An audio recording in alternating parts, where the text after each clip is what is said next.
Hello, hello, hello. How are you all doing on this Zenless Zone Zero Tuesday? Is that the official date? No, it's not. But it is Tuesday, and we are playing Zenless Zone Zero today. How are you all doing today? My name is King Kodiak. I am the Yokai King of Bears and Overseer of the Multiverse. And today, we are playing Zenless Zone Zero and finishing off Hugo's patch. The chosen hero arrives. Is that Joe Flynn? Hello, the Goon King stream is finally here. Yes. Yes, I'm here to show off all of my waifus and the husbandos and goon to all of them beautifully. It's time to goon.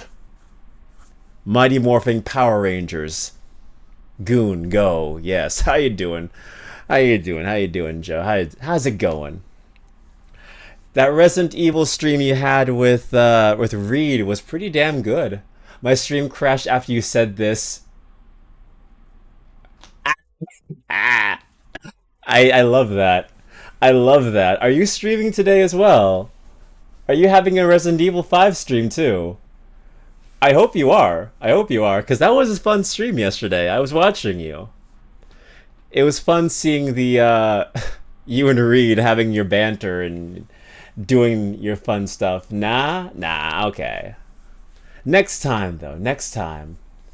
And next time you'll wear the suggestive Chris Redfield skin that we showed you because it is Pride Month and Chris is actually a gay icon. Surprisingly, I found that out. Weird fact.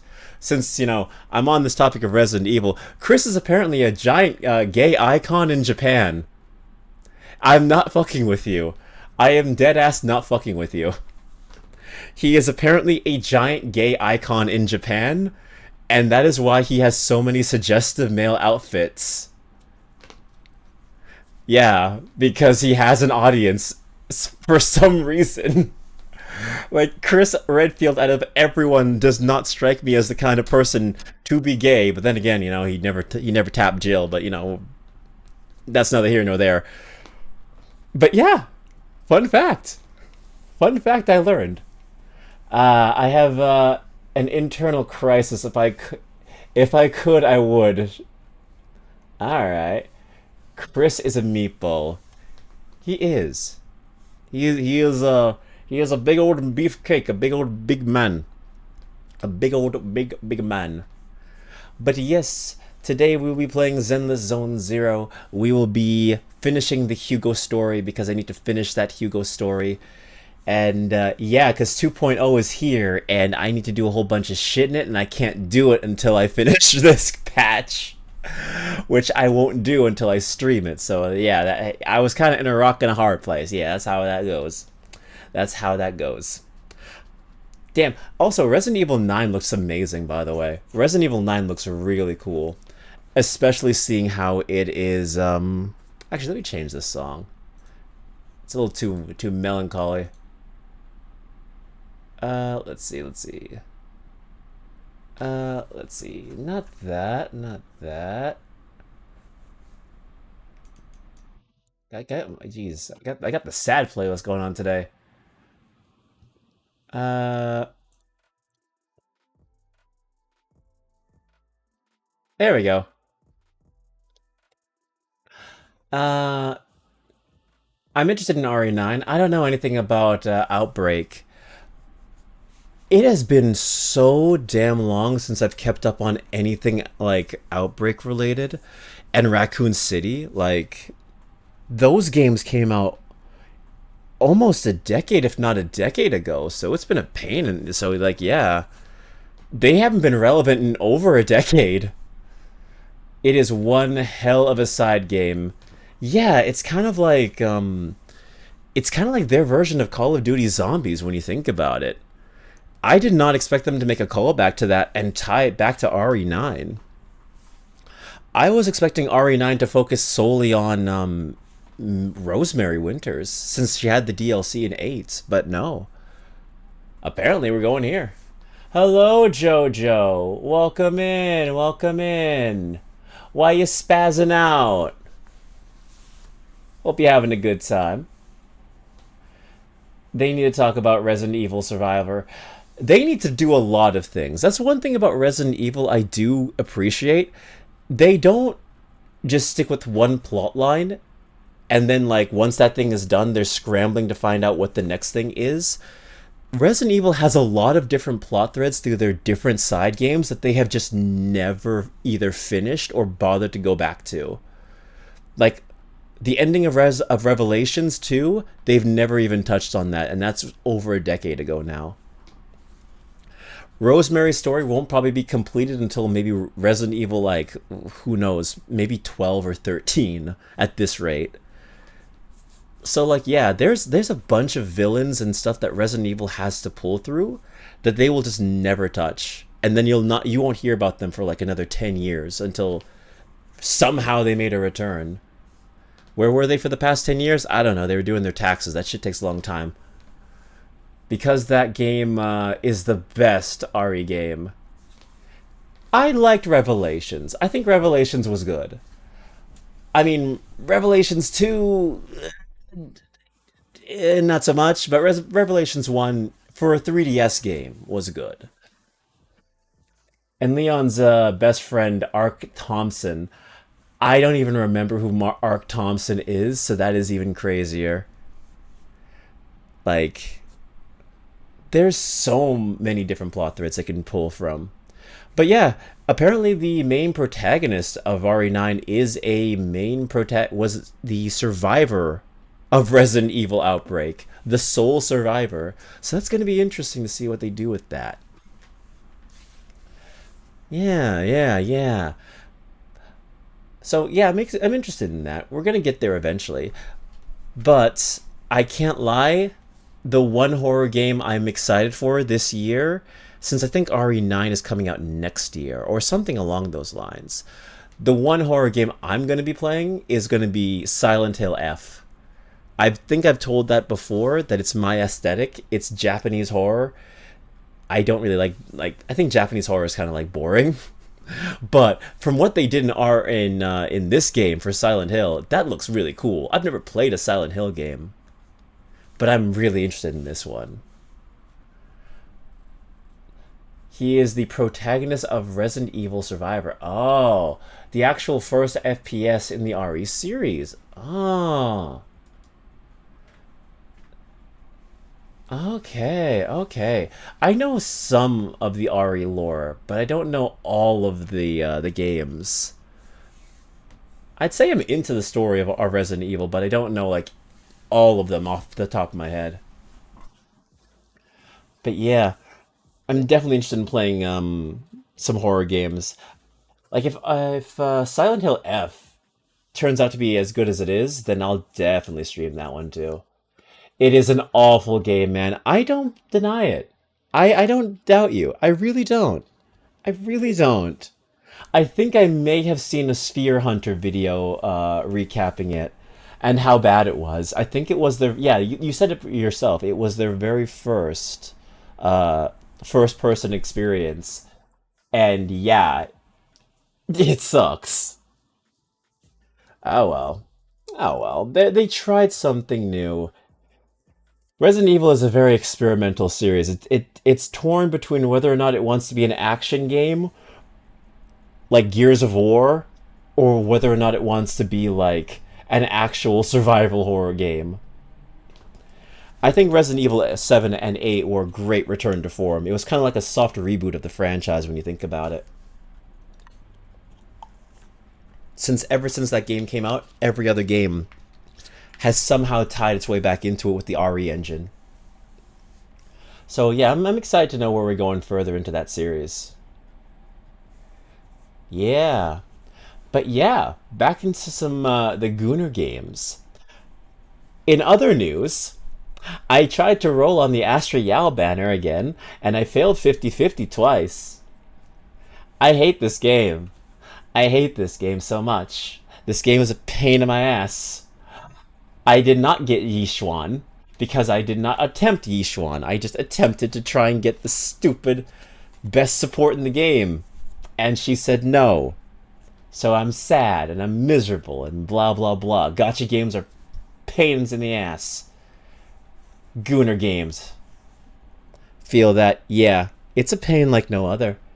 It really is a pain like no other. I knew it was going to screw me over too. I knew it was going to screw me over. Because the minute I saw that the entire screen was nothing but blues and there was only one gold, I was just like, fuck you, game. You're gonna screw me over. And so said, so done, Lycon. Luckily, there's a bunch of events to happen that are happening now with the anniversary, so it should be easy to make a bunch of Primo Gems back, or Polychrome back. I need to start my new ZZ account. Do it now. Do it now, because you know what? Apparently people said that Zenless Zone Zero is the very first Hoyo game to break the curse of having shitty anniversary rewards. Because everyone is actually happy with the shit they give you.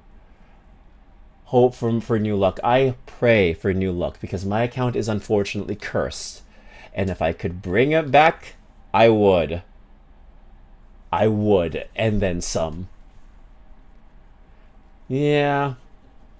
My Woowa has my soul. Woowa has been treating me very, very well. The fact that I got Carlotta in 30 pulls, winning the 50-50, and then I got her weapon on the first pull of the weapon banner after a fresh reset after I got Zanny's weapon was crazy. And I used her just yesterday, and I was like, damn, she wrecks house. Oh, there's a reward for just leveling up a weapon? Fine, let me just level up her weapon. Not me realizing her weapon was booty cheeks naked, level 1, and it was wrecking house. This girl is cracked. I'm falling in love. I love me a woman with a gun that can kill shit in one hit. Been really surprised how much I like it. Got my bard and gun. Nice. I got my Italian mob boss and gun. Yeah, I need to play more Wuwa. I need to, because once you get to the second area, I heard shit happens, and it gets so good. Like, the first area is the worst, but the minute you get to the second, like, patch, it is so much better. I will get there eventually. Good old Shadowheart. I really like her. I had to pass pulling on her, though. Gotta try, the new Aereo character. Ah. Let me see Shadowheart. Shadowheart and ZZZ? Oh, no, not ZZZ. Wuwa. Oh, that's her. You see, here's the thing. I'm still in the beginning area of the game. I haven't actually played the fucking story that much. I beat the first boss, which was the Kingdom Hearts Axel-looking guy, and then after I beat it, I stopped playing the story, and I just did Gatcha. So I didn't even know who Shadowheart was until I looked it up, and it's Carlotta. But yeah, she's really good. Uh, I still don't think missing out. I still don't think getting her is a bad investment at all. I just picked her up because, haha, she was cute. I'm ahead of you? Yes, you are ahead of me. Buddy, I did not play this game. I don't play Wuwa. I play, but I only do the dailies and then I log out. I have not had the chance to sit down and actually play the story. I'm terrible with playing games if I'm not streaming them. I'm learning this about myself. The only time I force myself to play video games is when I stream them. Yeah, her VA is Baldur's Gate 3's emo cleric. Oh, that's what you mean. Cool. Wow, that is wild. Yeah. Yeah, yeah. Welcome to my world. Welcome to my world where I am constantly keeping myself busy and I only do things for fun if I can find some way to not monetize, that's not the word. Make it into a task that needs to be done. Yeah. I love streaming, mind you. I love streaming, but I don't play video games unless I stream them, really. Very rarely do I sit down and be like, "Okay, let me just play a game." It's it's a bad habit that I've been trying to break. I really do. I want to just sit down and just play a game and not be like, "Oh, let me stream this." But once you become kind of like content pilled, I guess you could say, you're just kind of like, well, this game is fun, but I could always stream this. I could always give this some commentary, you know? You start to have that content creator mindset, and it's just like, yeah. I gotta get you to keep up with me. I know. Because, like, Carlotta is so good. Carlotta is so fun. Like, when you find a character in a gotcha game that is so fun, they make you actively want to keep playing. That that is beautiful. Like Zani, I love Zani. I love her to death. She is the reason I'm sticking with this game. But Carlotta is so much more fun. Her playstyle is just Unga Bunga Spider-Man. Shoot my gun, go to the left, shoot my gun, do acrobatics like it's Cirque du Soleil. Bang, shoot you, you're dead. It's amazing. Me with Danjin at the moment. I forgot. Yeah, Wuwa does have multiplayer. I don't know if their multiplayer is better than Genshin's, but if there is multiplayer and it's good, you know, hey, I'm always down to play with you, Katsu. You just let me know. I will definitely sit down with myself and force myself to play the game. I'm so bad at playing games unless I'm streaming them. If it wasn't for me streaming games, I never would have finished the Devil May Cry series on my own. I can guarantee you I would not have finished Devil May Cry. No idea what it's like. Yeah, I know Sarah plays I know Sarah plays it. So, yeah, that's always something to consider. That's always something to consider. But yeah, I really need to catch up on all my gotcha games. I have not touched any of the story for Star Rail, for Zenless, for Wuwa, for Nikkei. I've just been doing dailies. Welcome to my life. We should play it together, even if it's just us both doing story in a call. Experience it together. Hell yeah, I am down for that. Just chilling in VC while we play the game sounds cool. Give you more reason to keep up. True, true, true. That is true. I get very sidetracked with my own hobbies and other like pastimes, so I never really have time to focus on just sitting down and having fun. What is my fun? Working. What do you do when you're not working? I'm working. What do you do when you're not doing that? I'm sleeping. Welcome to the life of a content creator. Welcome to my life. Anyway. Speaking of gotcha games, speaking of Gooner games, we got ZZZ. We got ZZZ. You go play some ZZZ. Gotcha 100%. Yeah. I feel that gaming is my hobby because I turn it into a job. Yep. You know the feeling. You know the feeling. Hello, Kylie.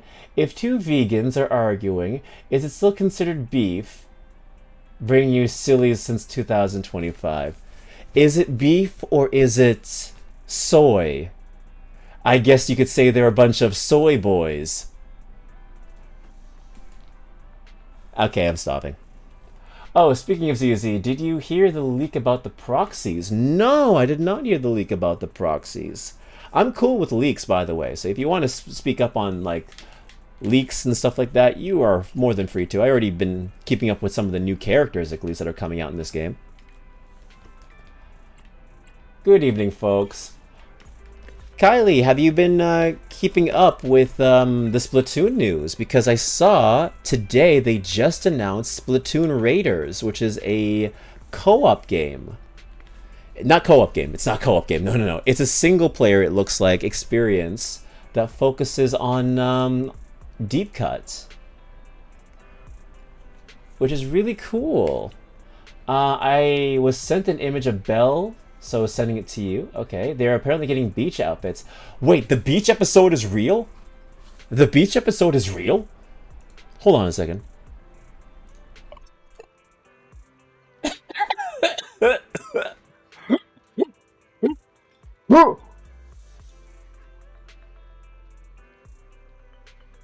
I'm normal looking at this image Katsu sent me. Holy shit! Holy shit! 2.1 apparently. Oh, oh, okay, okay. I love her bucket hat. I love her waistline. That's my thing. Oh, holy! I'm glad I chose Belle as my protagonist. And yes, Kylie, I can totally believe that you're normal with Splatoon Raiders.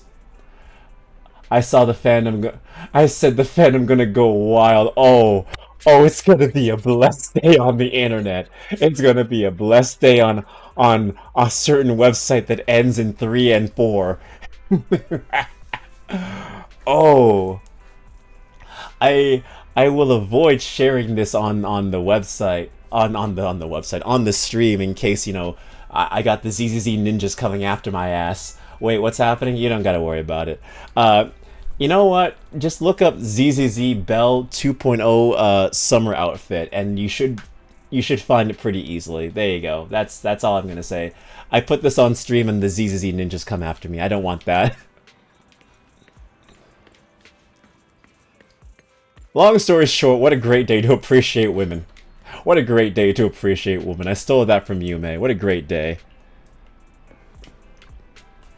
But, yes. Aside from that, Splatoon Raiders looks pretty good. I am excited for it. Unfortunately, it is coming out on the Switch too, and your boy ain't buying that. No, I'm not doing that.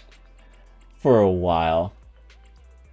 The meme I sent you is just, The meme I sent you is just you, buddy. Oh.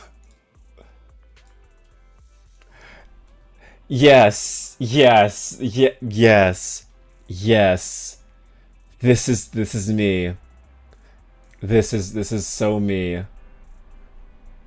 To an absolute T. Hold on a second. Hold on. Let me make sure this is sent. Okay. Uh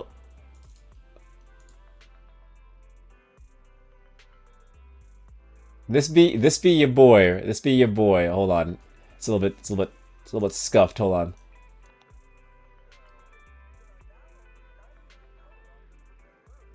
I am I am looking I am looking not respectfully in the slightest. In fact, I am drooling violently. This is exactly me. Looking at the ZZZ apparitions that I've been getting. Anyway, but yes, I'm very grateful to have Belle as my main protagonist. Very grateful. I made the right choice, and I was considering wise. Hell no. Okay. I'm just doing the dailies quickly so we can get this over with. And oh wait, I got two of those. We need a comedy, and we need a suspense. And this shit looks like Chainsaw Man, so I'm going with that one. I'm probably gonna pick Bell. Though I do like Wise on my original account.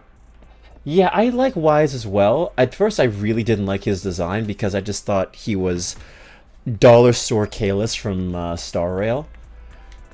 But I think his character is really cool. But I do think Belle was the character they did put more thought and effort into.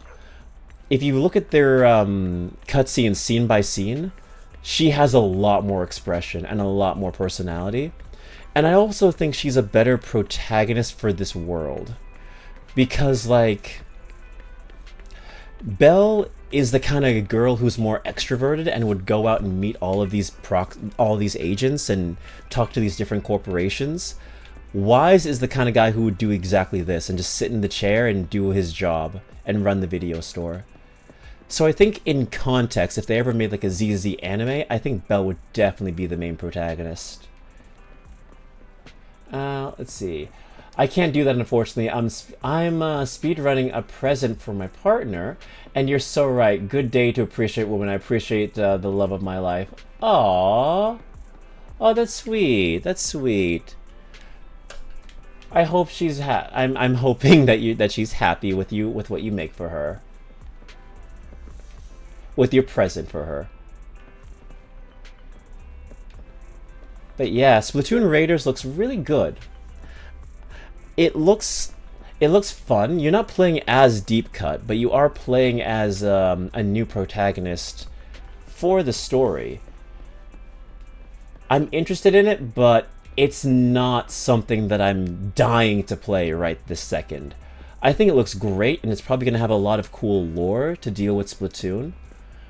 But I'm just going to wait and hold off until Splatoon 4 comes out, because that's what this game is really doing. It's holding us over until Splatoon 4. So until then, I'm just going to be patient and wait for it. I'll probably just watch Yume or someone else stream it and watch their... and live vicariously through them. By the way, rip all the Splatoon fans who were holding out until Splatoon 4 to get a Switch 2. Oof, sorry buddy. They gonna be milking Splatoon 3 until they're good and ready. But anyway, we're gonna start the story right now. Oh, I didn't cash in my dailies, hold on. I didn't have my coffee, shit. I hope so too. Their birthday is not too far. It's not too far from now. And oh boy, I do want to make this gift count. Aw, that's sweet. All the power to making small animatics. Ah. You do it. You do it. Also, since I'm on the topic of Splatoon, I was just not cast, but I was in a project for Splatoon just recently where I voiced an original Idol character for a fan project. I'm not going to show the video on stream, but I will link it in the chat because, yeah, this is a project that the creator has started. And they do plan on creating more animatics and having more like projects coming out with these characters. So for sure, they're gonna keep having me around, so that'd be nice. But I of course have to link it to spread the word of it. Let me just send that in. Let me just find it first. It should be in my... There it is. There it is. Let me just make sure it's not privated, so it's not... I didn't send it by accident. Okay, cool, cool, cool. Ooh. Okay, cool. So... yeah, let me just drop that in the chat. Oh, what is that? No, that I do not know what that was. Okay. So... here it is. It is backstage with Sunset Splash, where I voiced the original Idol character Rajay. So the creator says that they have more of these in store and they'd like to do more in the future. But until then, this is the first kind of like episode introduction to the crew. So yeah. Thought I'd spread the word for any Splatoon fans in here. Let me just make sure everything's here. Cool. Man, I want coffee now, especially after I spent $100 on coffee. You spent $100 on coffee? Can we run that one back? My brother in Christ, how did you spend $100 on coffee? That shit better have been a whole batch. That better have been like 200 pods. That shit better have been like from Costco or some shit. I'll definitely check it out later. Thank you. I appreciate that. Any kind of support it gets is great. Show the creator that you like it. Yeah, you know, coffee pods. I bought a lot of coffee. Nah, no pods. Oh wow, you got that expensive ground coffee. You got that there Blue Mountain, you know, straight from the mountains of Peru. Had a small child crush it with his bare hands. Beans and whatnot, bunch of kinds. Okay. Colombian coffee, the expensive, nice kind. Dark Italian, of course. Of course. I need to try some Italian coffee. I've had every other kind of coffee except Italian coffee. Haven't had that in a damn long time. Don't remember the taste. Alright, alright. Vivian sent a message. Seems they've made more progress on the sacrifice issue. I wonder how Vivian's been doing. After Hugo passed, she's been busy managing Mockingbird. We haven't talked to her in quite a while.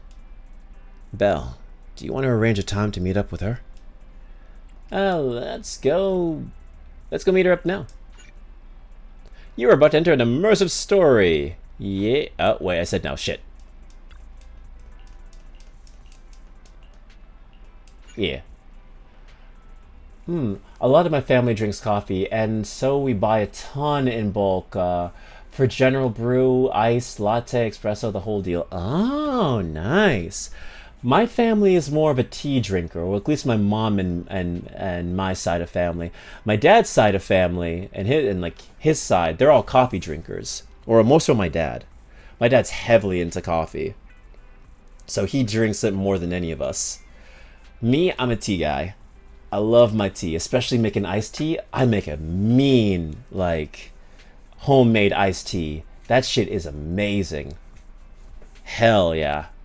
I used to be really into doing it too when I was younger. I used to like love brewing different kinds of iced tea.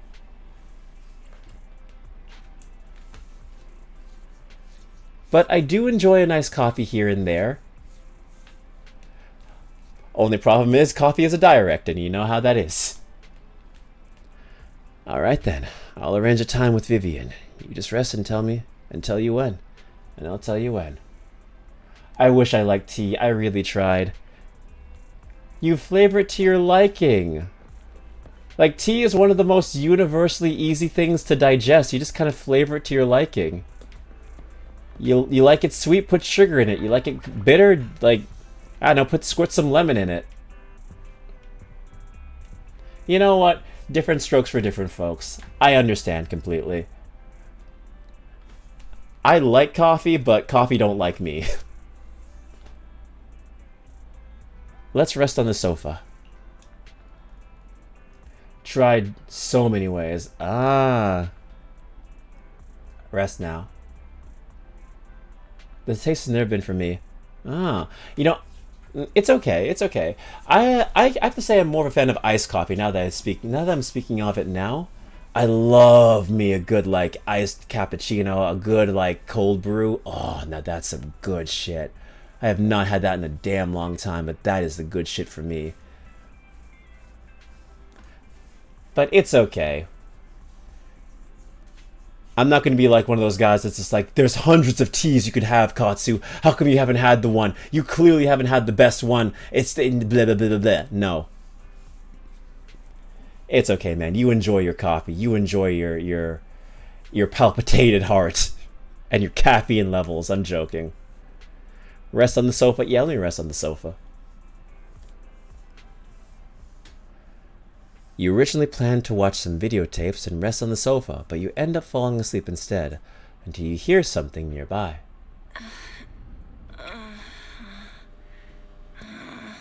What this? Ooh, budget. Bitch! This time, let me. Vivian? Vivian?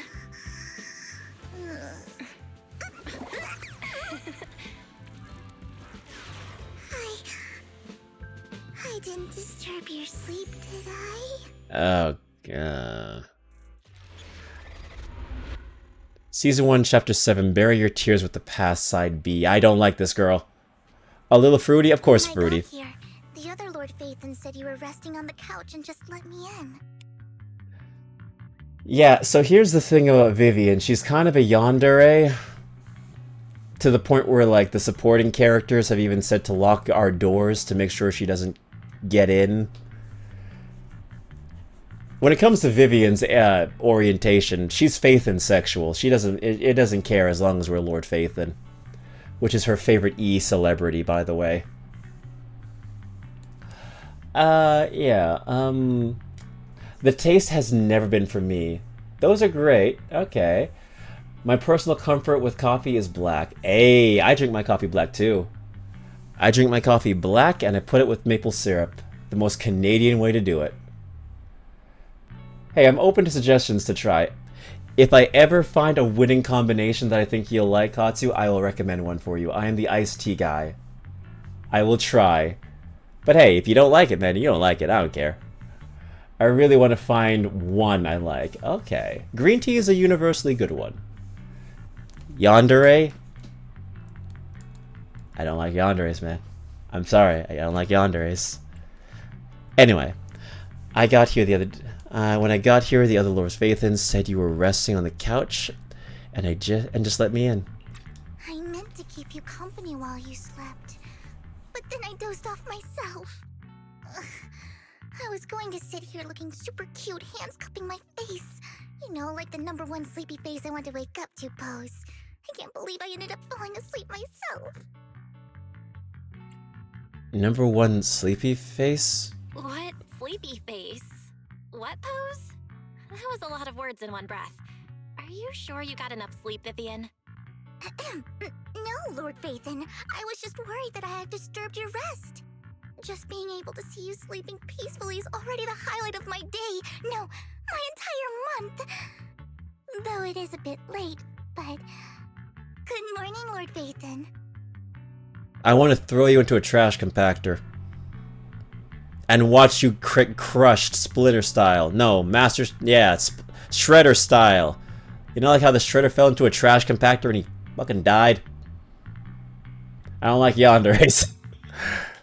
Do you need anything from me today? Why so formal? I thought that said why so feral, and I was gonna be like, hell yes. Why so? That was so formal.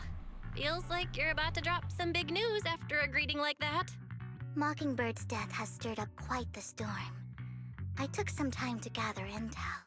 It seems someone deliberately leaked the story that Hugo is an illegitimate child of the Ravenlock family, but I haven't found the source yet.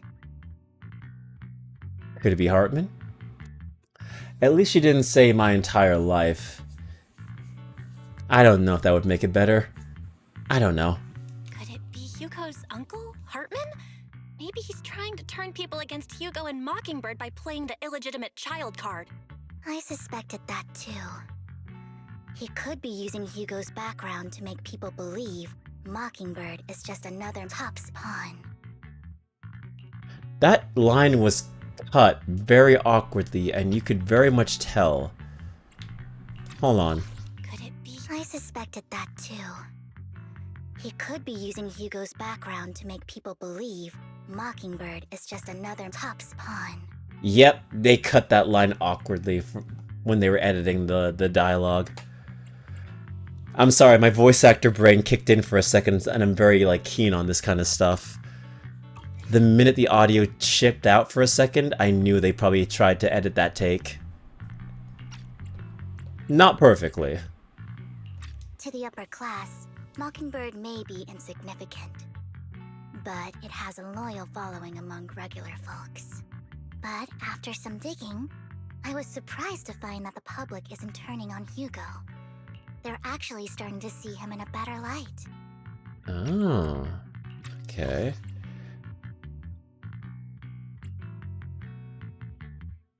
I didn't know Mockingbird was popular here. Nah, I noticed that with dialogue in Wuwa too. Wuwa is notorious for that, but I give it... Okay, so Wuwa messed up their release terribly, especially in the English dialogue department, because they casted a whole bunch of British voice actors, because British voice acting has less restrictions. That's why, if you will play, maybe Stellar Blade is a great example of it. Stellar Blade is a game that has full British voice acting. not because of it's an artistic choice or anything like that, but because when it comes to British voice actors, their restrictions for casting and getting lines done are a lot less strict than America, because America deals with SAG-AFTRA and Britain doesn't. So, you know, it's technically a little bit more cheaper for them as well. Now, Wuwa unfortunately did the poor decision of forcing all of their British voice actors to have American accents, which in turn made everything feel very stilted and definitely feels like they rushed the dialogue. It's little things that you were surprised weren't caught. Yes, it's always that. And a lot of it is the fact that time is a factor, because a lot of these voice actors, they're paid by the hour. So like a recording session is like, depending on like the game, it could either be like $70 an hour, or it could be like something crazy like $100, or maybe like $130 an hour, depending on like, you know, the project. So they don't have a lot of time, and the crunch for these things to be like put out for the patch is very small. Yeah, makes sense for war that I did not know. Yeah, so that's why like everything feels so stilted acting wise in the very first area of Wuwa, because there are British voice actors forcing an American accent and the dialogue is feeling more stilted. It got so bad that the Wuwa team, because they're very good at like paying attention to their game, had to make a public apology and gave, you know, like Fremo gems to people, because they were going to be re-recording a bulk of the dialogue for the game. And that's why going forward into the future patches of the game, they're a lot more open to using the accents that they have been given, because they're recording solely in the UK.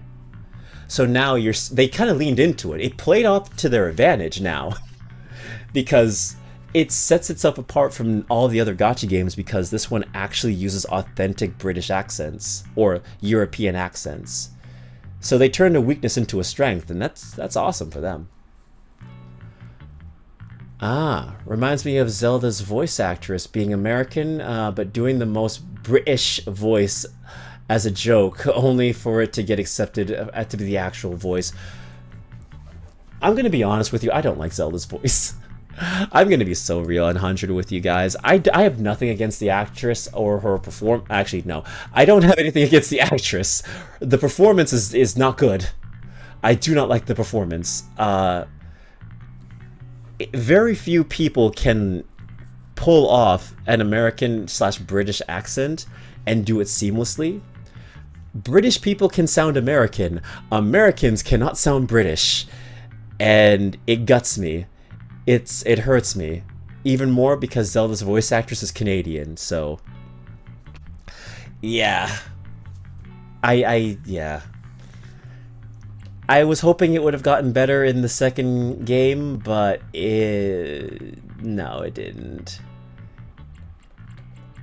In that case, I wonder, yeah.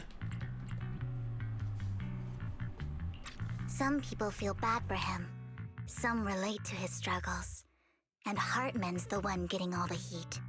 Public outcry against Hartman is growing, with many believing he murdered Hugo for his own selfish gain. TOPS is hosting an industry summit this week, a responsibility usually handled by the Ravenlocks. But my sources tell me another family has taken over this year at the last minute. If I'm not mistaken, TOPS is intentionally keeping its distance from the Ravenlock family due to the current public sentiment. What if I just sent into the chat a multi-language video of a scene with Orbosa? Zelda's also there, and I wonder if you could like rate the performance or something. I mean, I definitely can. Like, if it's a 20-minute video, I would definitely have to hold off for like maybe sometime later, maybe after the stream. But if it's like short, like maybe 7 minutes or something like that, I don't really care. I can definitely rate them.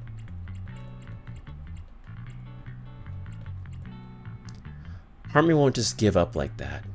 Could it be that someone's trying to get rid of Hartman? Maybe this one, second one.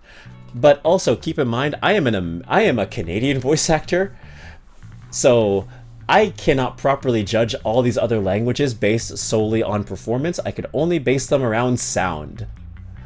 Because I have no idea what they're saying. So I have no idea if it's good acting in that country or not. I remember when a guy said that he listened to the Japanese voice acting for Breath of the Wild, and he was Japanese, and he said that it sounded terrible. Meanwhile, I'm just like, ooh, Moonspeak, ooh, it's so nice, it's pretty.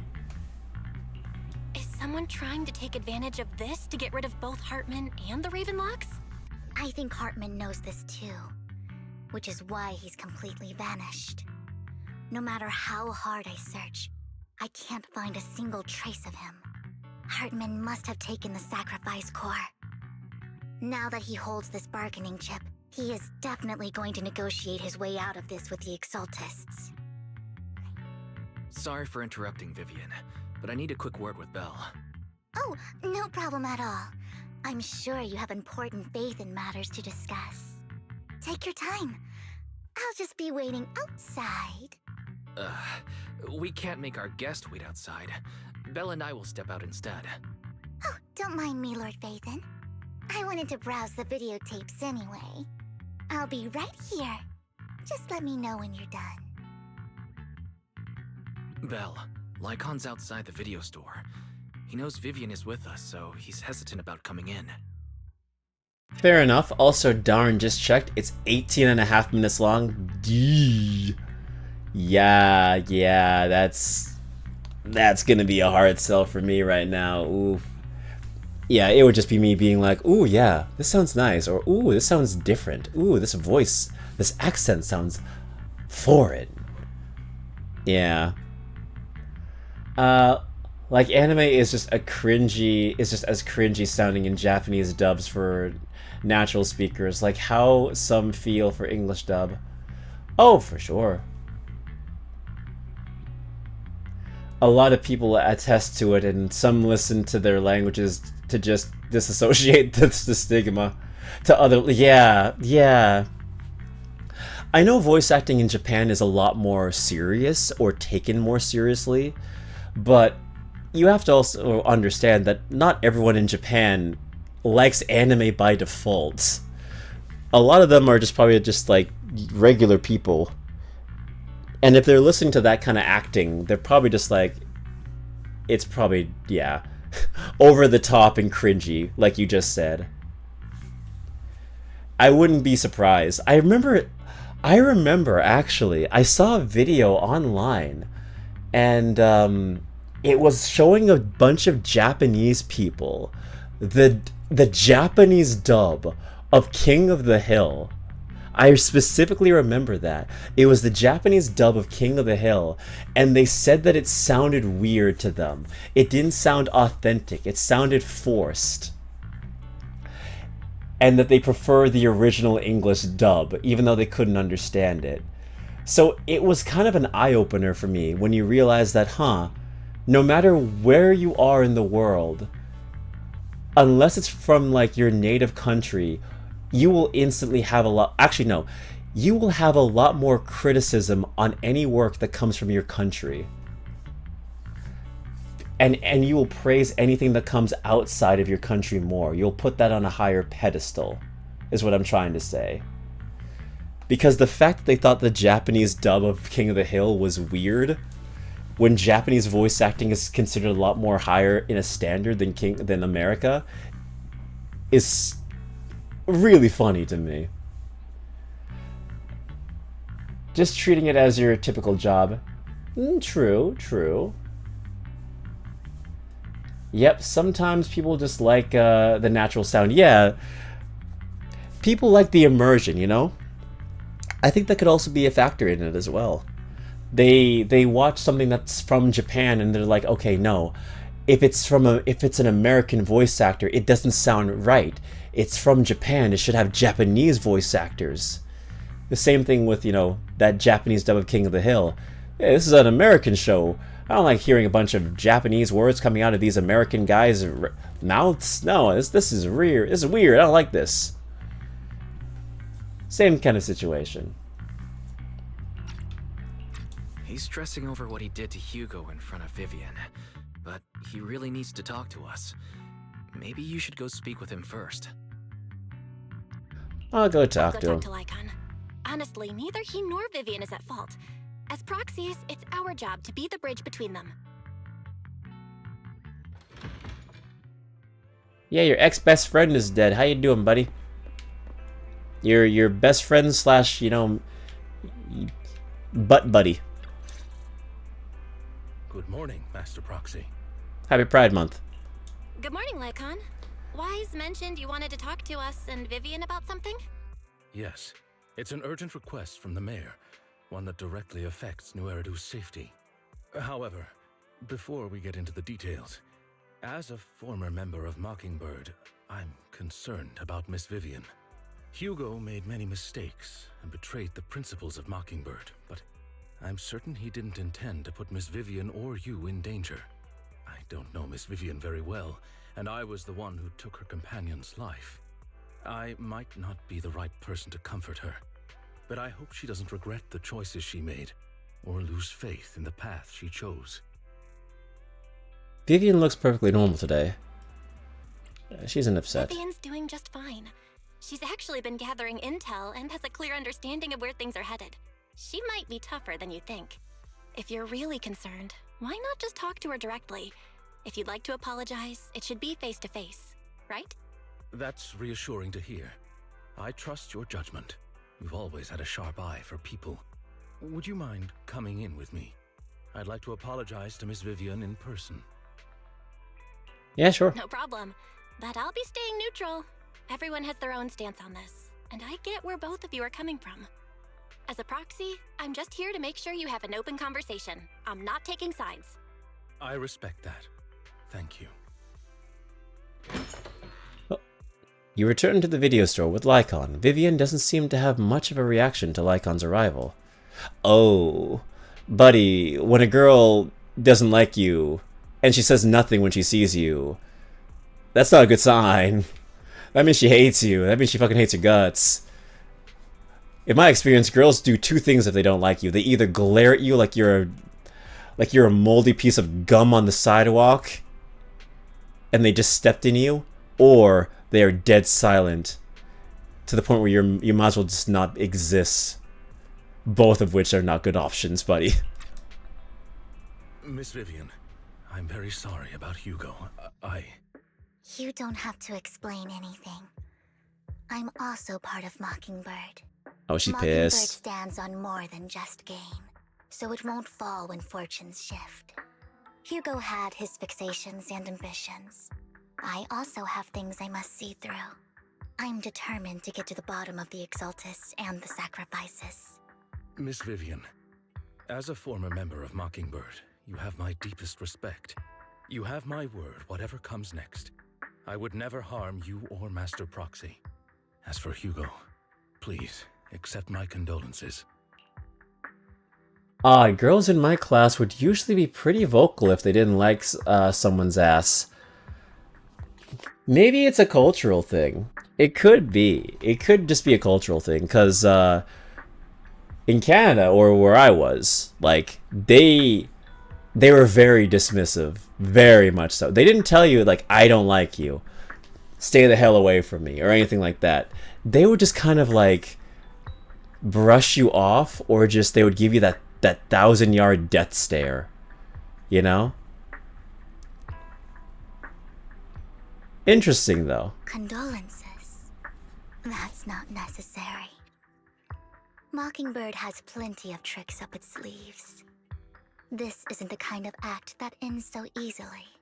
Wouldn't you agree? But yeah, class is a different story, though. When you're a kid, when you're like a straight-up kid, yeah, they will just tell you straight up, I don't like you, yet still they'll try and still hang around you for some weird reason. Kids are weird. Kids are odd. But, like, yeah. Kids in school are a lot more vocal about that kind of stuff. But once you become an adult, it becomes kind of like a guessing game. You kind of read the signs.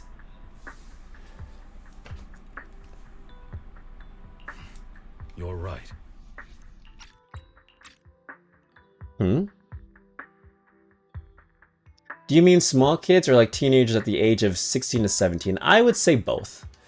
I would say both.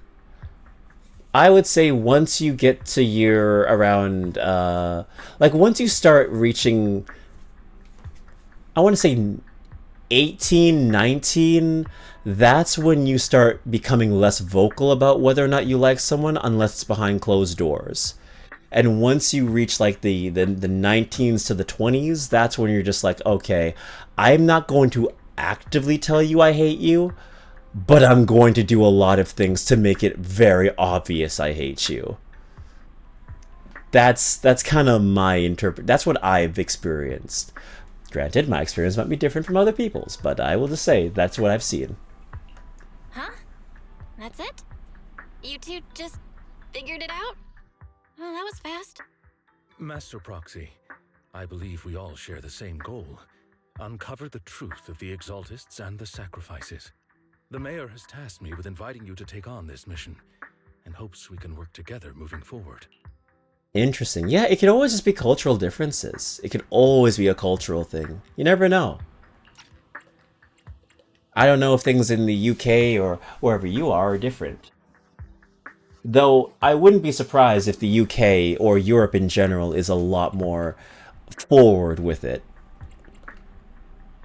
If the mayor wants to work with us, I trust he will demonstrate his sincerity and kind.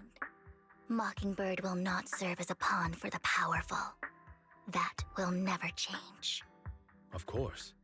While the mayor cannot handle this personally, he will make sure we have all the intel and support we need. Miss Vivian, I know you have your own intelligence network, but for some high-profile shady dealings, perhaps the mayor can provide you a different perspective. Please, take your time to discuss. If you're open to collaborating, I'll set up a call with the mayor so he can speak with you both directly. We'll think about it. I need to discuss this with Wise and Vivian. With so many people involved in this, we need to be very careful. Of course, I completely understand. When you've made up your minds, you can find me at the Ballet Twins. Belle, what do you think about Lycon's suggestion to work with the mayor? The fact the sacrifices are still a threat. Our teacher. Belle, you mean to say the mayor may not have told us everything he knows about our teacher? True. The only way to gain more information is to work with him. What do you think, Vivian? Mockingbird has always gone against authority. Would it be against your values to work with the mayor? Mockingbird isn't just about being against authority. Mockingbird hopes that all people can be given equal opportunities and treatment. I don't exactly trust the mayor, but I believe he's someone we can work with. At the moment, at least. Alright, then let's talk with the mayor first.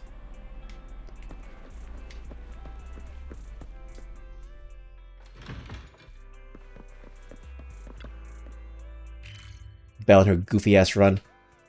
Okay, okay. They changed this in 2.0. So once 2.0 started, they changed the map layout, and it's taking me so long to get used to because I've been using the other layout for for actually a year now. So it's so weird. I mean, my class was very specific, where the boys were so chaotic to the point of getting chalk dust all messy on the floor of our English class, as well as straight up shattering one of the toilets. My class experience was weird. High school's a weird experience, isn't it? It's a very odd experience. Man, my classes were fun. I'm glad. For lack of better words, I had suburban kids. I went to a suburban high school. Yeah, they were rambunctious. They were borderline mental patients. I'm just gonna say that. They were borderline mental patients. Future convicts in the making, a lot of them. I shared part of a glass hallway off my friend's head. What?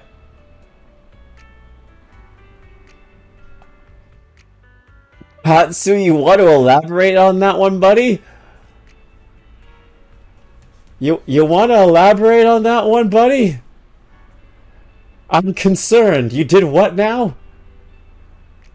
Huh? He pushed me.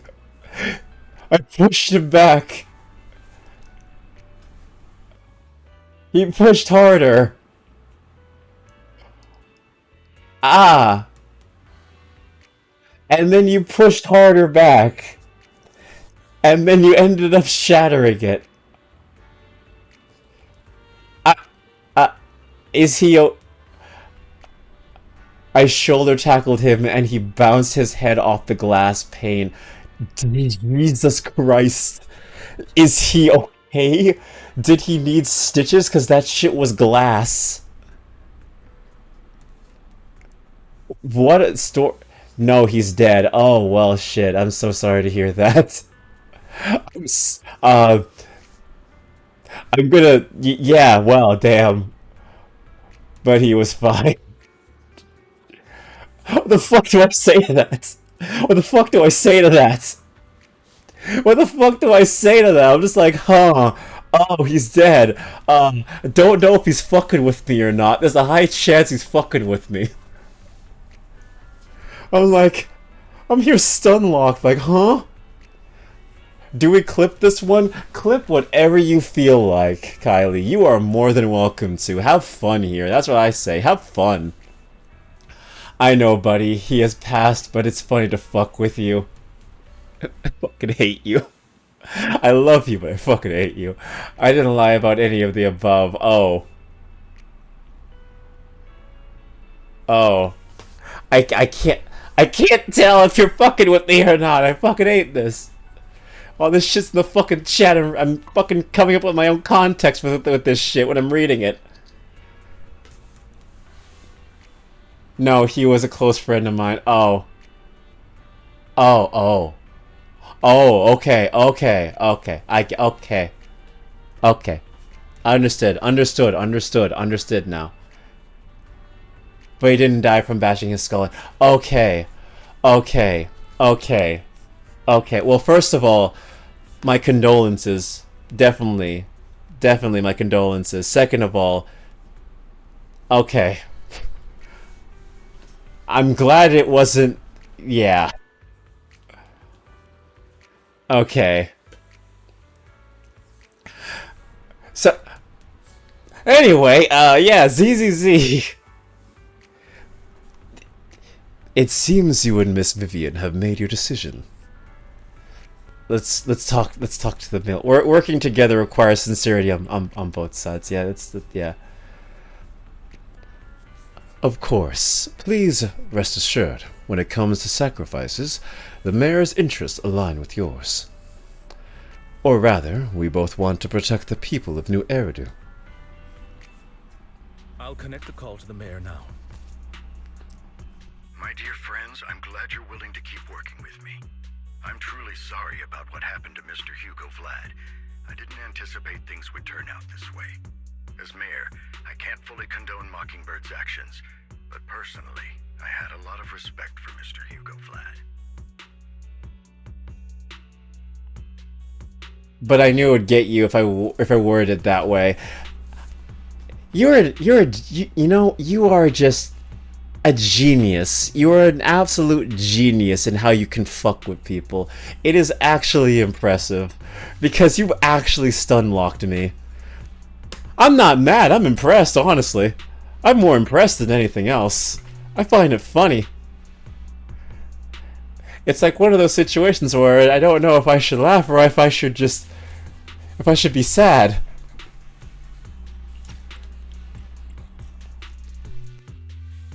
Honestly, well played. Well played. I looked further into Bringer's map. The sacrifices were created by an exaltist named Landon, who was active in Janus Quarter. Mr. Landon passed away in an accident a few years ago. Before he died, he was researching sacrifices and was said to have created a batch of serum that could turn living people into sacrifices. The problem was, the serum wasn't stable, and after his death, the recipe was lost.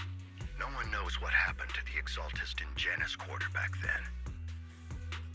Not the best timing, but close enough.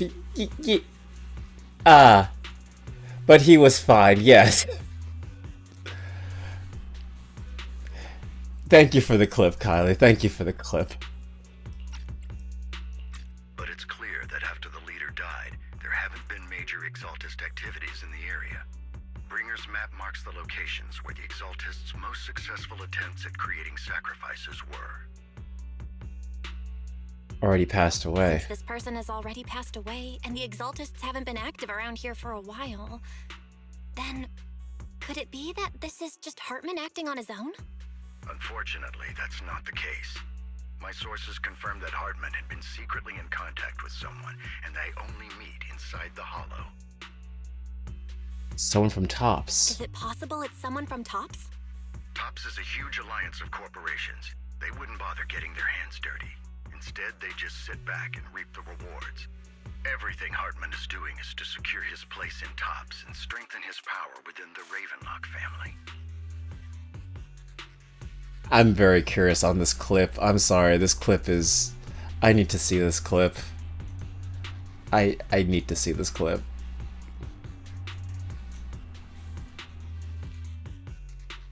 Hold on a second.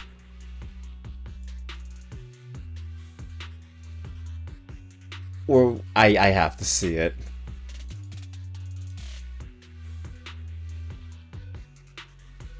This is gonna be some stream inception. Hold on a second. Alright. Okay, I have to see this.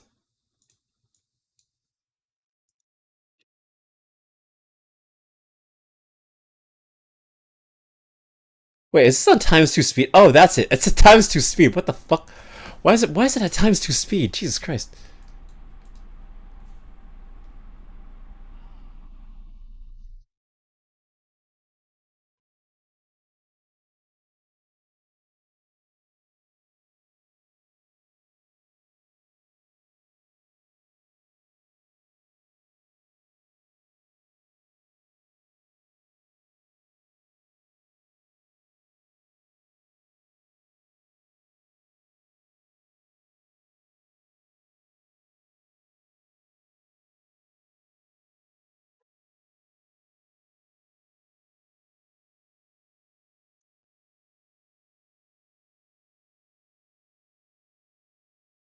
Look at that, Lise. You could see exactly where his brain is trying to process what he's just reading.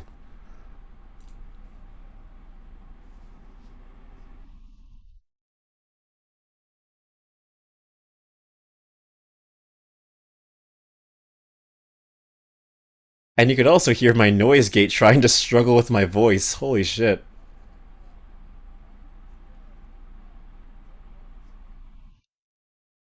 Wow. You know what? Honestly, that's a great clip, Kylie. Thank you so much for sharing that.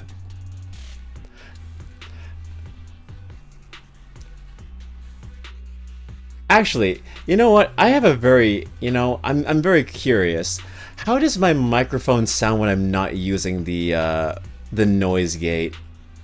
Because I'm using NVIDIA, and it's hit and miss sometimes. So I'm curious. Let me check. Let me test this theory. So this is how I sound with the NVIDIA broadcast.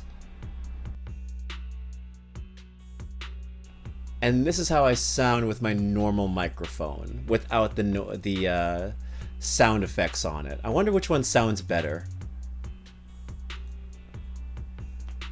Or if they sound the same. Oh, what? My guess is correct. Hartman has gotten in touch with the remaining members of the Exaltists that used to follow Landon, helping them create new sacrifices. Helping them make new sacrifices. I haven't noticed a difference? Okay, okay. Good to know. Alright, good to know. It's just my microphone peaking. Good.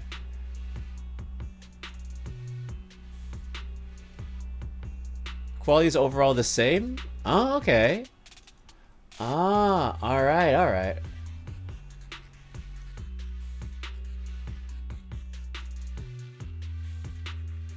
Okay, if that's the case, then I'll keep the broadcast one on.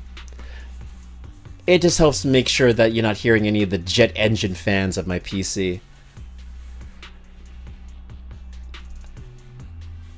I'm sorry, it's the audio engineer in me. That is genuinely my reaction. I was so frozen, Katsu. Like, legit, my brain was splitting in two. I was like, okay, on one half, he could be fucking with me. On the other half, he could be telling the truth. I did not expect it to be the third option was right down the fucking middle. Dead ass, dead ass. Yeah, the audio engineer in me goes crazy when it comes to this kind of shit because I'm just like, I need to have perfect crystal clear audio. Which requires me to constantly play around with my microphone. That's the best way to describe that. Yeah. Exactly, exactly.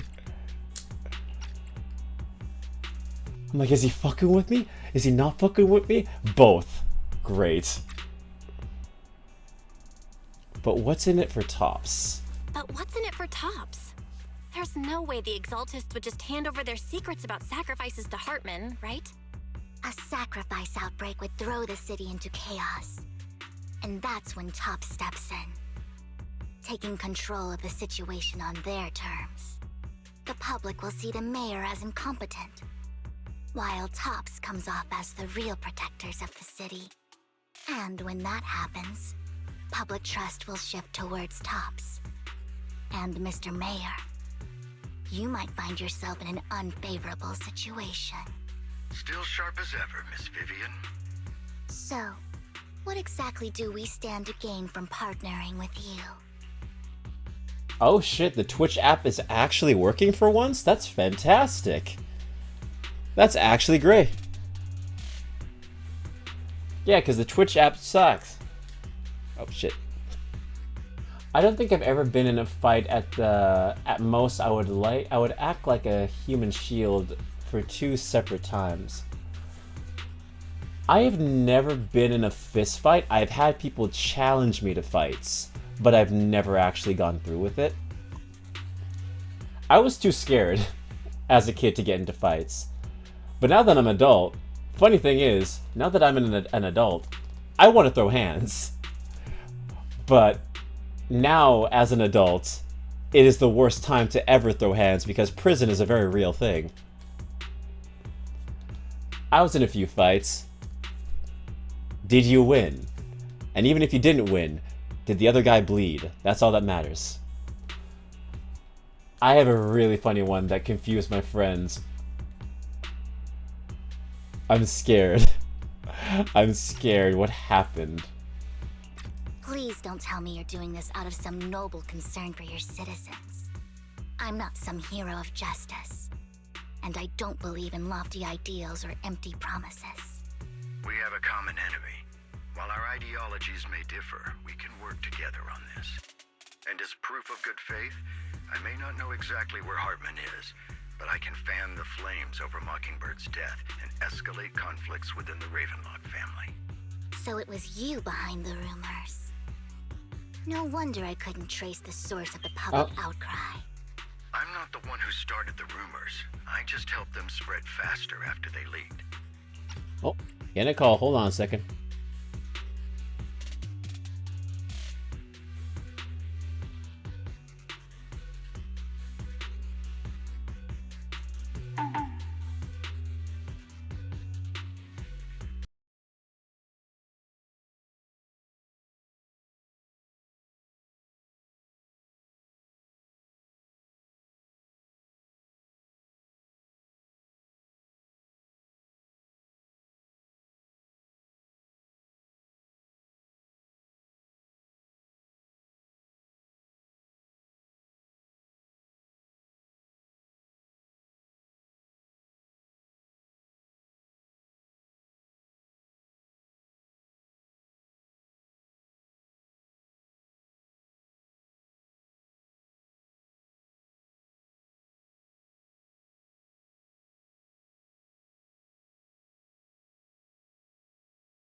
I'm back. I'm back. That was Mama Bear. That was Mama Bear calling. Okay, okay. I need to read this story, Katsu. I need to read this story. Reading this now. Welcome, welcome. Thank you. So, I didn't know this at the time, but we were fucking about with baseballs and bats, and one guy hit a good friend of mine squarely in the crotch. Jesus. This guy was a bit of a jackass, and I walked up to him to calmly ask him why he did that. But you see in my mind, what I saw as calmly was me white knuckling a metal bat in my hand. Oh, wow! To which jackass told me to drop the bat. Me realizing that I had done what I had done, came to drop it to pursue diplomacy, and the moment I let go, he took a swing at me. Ooh! And now I was not in a lot of sports, but I wasn't athletic. Okay, damn, Bo. I like to just bike and whatnot, so it shocked me when I started ducking and weaving his punches and countering him before he grappled me and was pounding on my head. Jesus, bro. Damn. All I could say is he probably just locked in. Either he had, like, really shitty readable punches that even, like, an amateur could figure out, or you just locked the fuck in and became like Morpheo in the Matrix. You were just, like, ducking and weaving. Bro was locked in.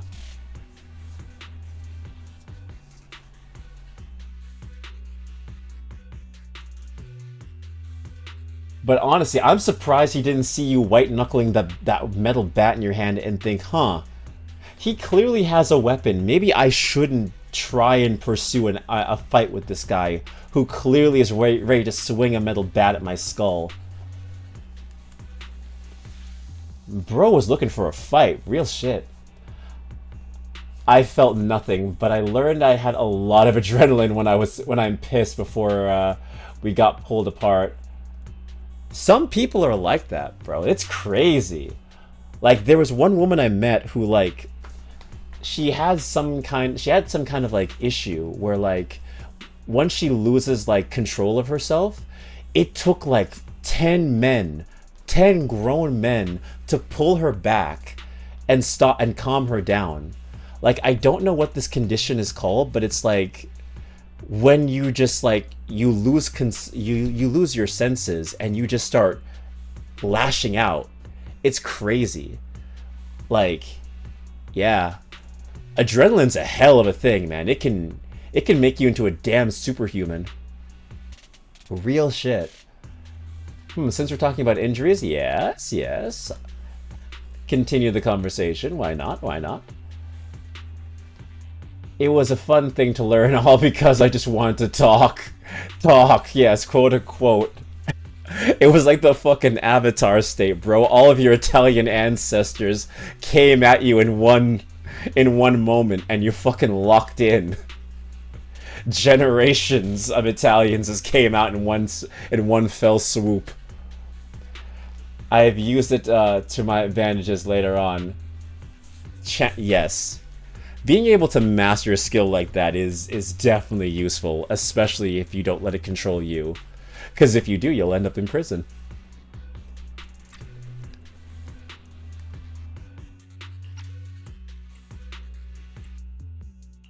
And I pulled a few strings to make sure the story painted Mr. Hugo Vlad as a heroic figure who was unfairly persecuted. As I said before, I had a lot of respect for him, and I'd be happy to clear his name. Now let me lay out my terms for collaboration. After looking into it, I found that the dormant sacrifice you discovered wasn't the only one. There are more places where sacrifices might be lying dormant. Too many eyes are on me right now, so I can't send my own men to deal with it. I'd like to ask you to retrieve the sacrifices from those locations. I'll make sure to dispose of them once you do, so no one will be able to use them again. On top of that, I've asked a friend to help monitor your physical condition, and maybe even uncover more of your potential. Her research overlaps with your teacher's work. You don't need to worry about her capabilities. She's a Void Hunter rank special investigator. Our teacher's research? Really? A Void Hunter rank special investigator is going to be assisting us? And she's involved in our teacher's research? Yi That's Xuan? right. She's heading to Janus Quarter for some business. I wanted to set up a formal meeting, but she declined. She prefers to assess things on her own, and will reach out when the time is right. She'll let you know the details then. So it looks like you both are on board with this commission and ready to help recover the sacrifices? Okay. Okay, so a little round of 2 truths, 1 lie with yours truly. 1, I broke a bone when escaping my uncle. Ooh. 2, I've only been to a single hospital. 3, I've got a scar on my chin for face planting on the floor twice. Okay. I'm going to say the uncle is the truth. I am going to say... okay. The hospital is the truth. And I'm going to say the scar on your chin is a lie. So I'm going to say hospital is the truth. Broken bone is the truth. Scar is the lie. We don't want new Eridu falling into chaos either. We'll do what we can. Was it wrong? Damn. Damn, I tried. Wow, Vivian tried to not sound so enthusiastic about this. Yeah.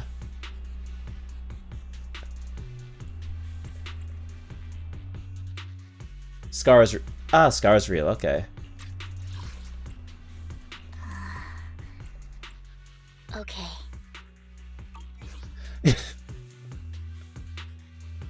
She does not care. She does not trust the mayor still. Ah, okay, so the scar is real. So I'm guessing it's the... I'm going to guess it's the hospital that's the lie then. I know you won't let me down. Given our positions, we might not be friends, but we're definitely not enemies. I'll leave the rest to you then. I've got to go. Goodbye. I'm glad the 2 of you have decided to continue working with us. With your help, we are sure to successfully recover the sacrifice. I have other business to deal with, so please excuse me. If you require anything, please feel free to contact me anytime. Lycon leaves thereafter. Lord Phaethon, shall we head out now? Let's head into the hollow. Alright, let's go. Ooh. We fighting? Take me. Please forgive me for stealing the moonlight. Aww. I can't use my Lycon. Or my, I wish you a fabulous day. I've got your back. Let's Damn. eye in the eye of Obel. Ma's standing by. Pick me. I can't use Lycon and I can't use Hugo. That's funny. Good. Did you waking up at 8? My Kaleda isn't even leveled up. Ugh. Standing. Do I? If you need help, call me anytime. Waking up at 8? I'm so tired. Okay, well, we could try something new. Make sure to get me an absent note. Oh, okay, can't switch. Okay, cool. Alright, might as well try the new Jane, or not Jane Doe, but Ellen Joe.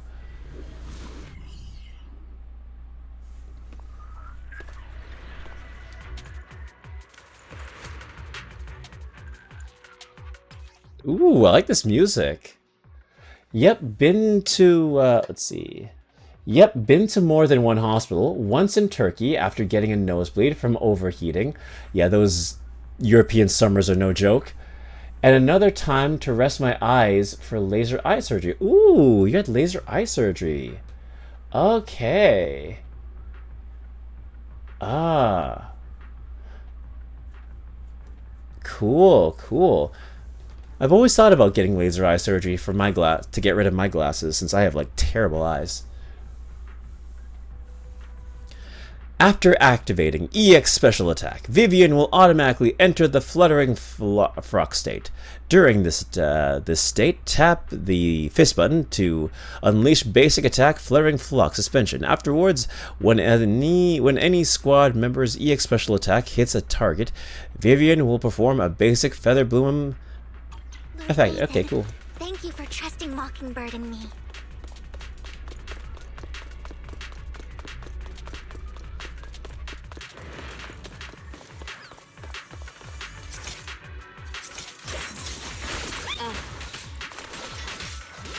Avoid it.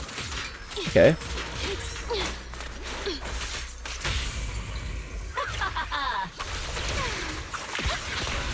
Ooh.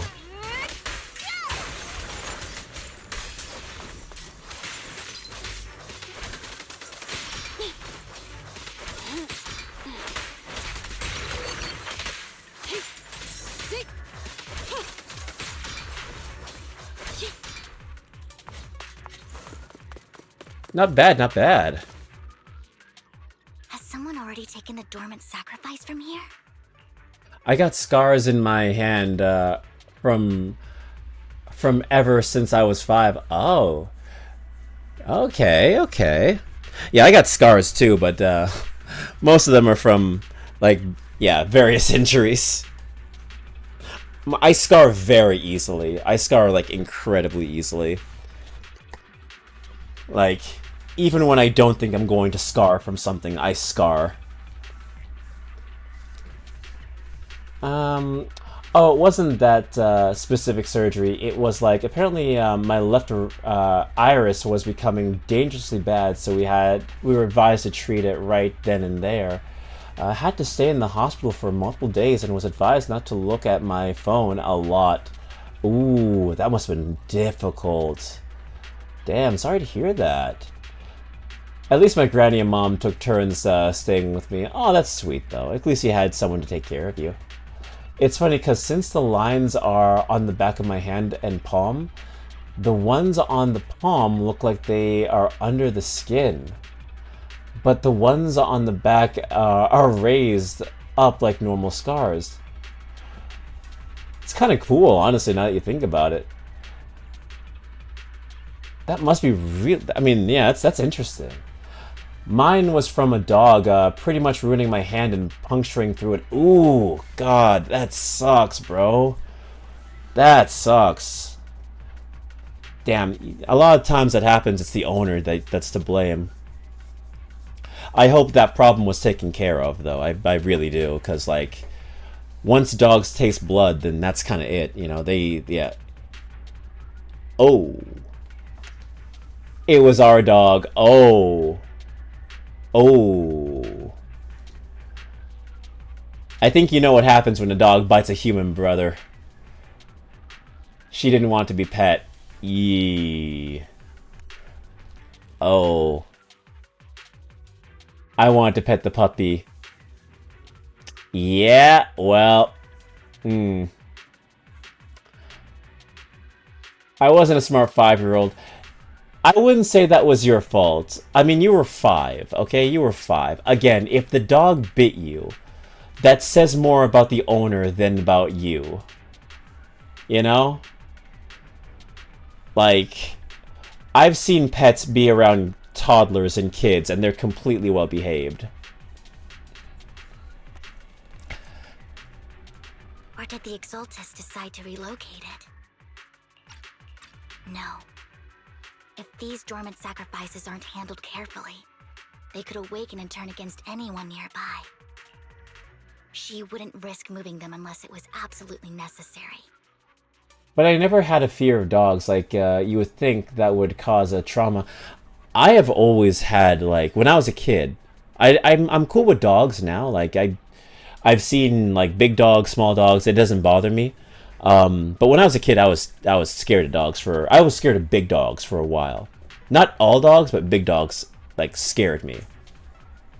Because they just, like, they would growl and do all that shit, and, like, yeah.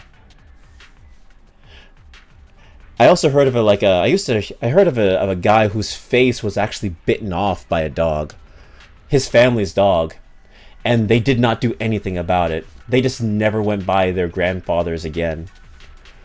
Which is crazy because once that shit happens, the dog has to go through, you know, certain procedures in order to not hurt another person again.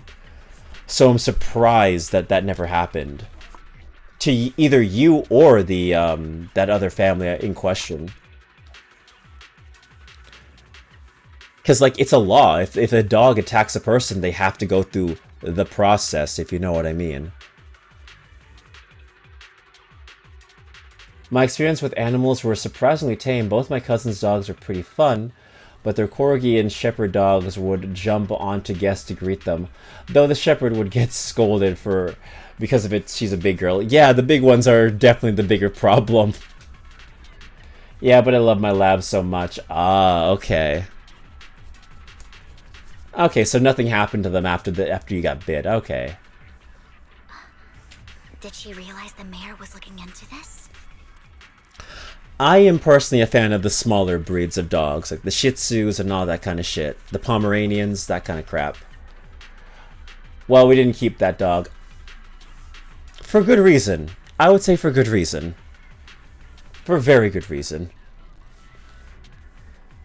But yeah, the big dogs have never been my thing. I prefer small dogs. Even though they're the ones, surprisingly, that have the biggest bark and no bite. Because they all got Napoleon syndrome. And then I owned so many labs after that. Ah, you found your favorite breed, I see. Just as Vivian is talking to herself, you hear another voice of someone debating. You don't know who it is. So you pull... You don't know who it is, so you... You don't know who it is, so you to pull her aside to listen. I'm not reading that wrong. That's literally how it's written. I think someone messed up the translation. Oh, never mind. I read that wrong. Oh, shit. I still can't read. Okay, cool. You don't know who it is, so you pull to her aside to listen. It's just written very odd. It's written weird. Did Hartman just make up this intel to get a shot working with us at Tops?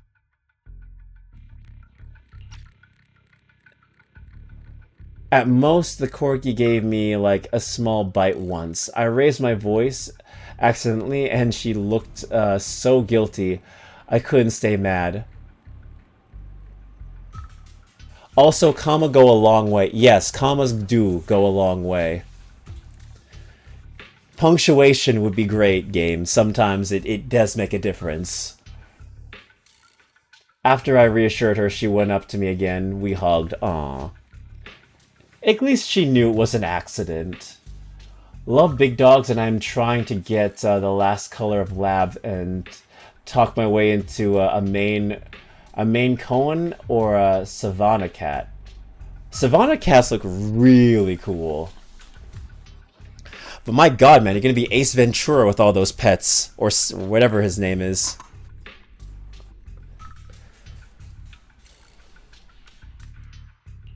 I've been walking around forever and haven't found a thing. The Ravenlocks have always been a shady bunch. No surprise they've gone downhill over the years. I heard they were pretty loaded back in the day. What kind of business did they run? No clue. On the surface, their businesses seemed legit, but who knows what was happening behind the curtain. We only have one dog and a cat at the moment. Okay. Yeah, my family is not keen on animals. Especially my mom. My mom does not like any kind of animal whatsoever. If it breathes, she does not like it. She used to have a cat. She used to have a cat when she was a kid, and she was terrified of it. Like, she would get freaked out when the cat would purr. Like, that's how, like, scared she is of animals. And dogs don't even get me started. Like, she does not do well with dogs of any kind. She will never admit that she's afraid of pets when she is actually scared of them. Does she not like humans then, slash J? No, you're completely right. She doesn't. Me and my mom are cut from the same cloth. We also do not like interacting with other people if we don't have to. If we don't have to. But yeah, I want a fucking dog-sized cat. I want a dog-sized bunny. I've seen those giant bunnies, like the ones that are like super ginormous. I've always wanted one of those. Just be fucking hilarious, me like walking a giant bunny across the street.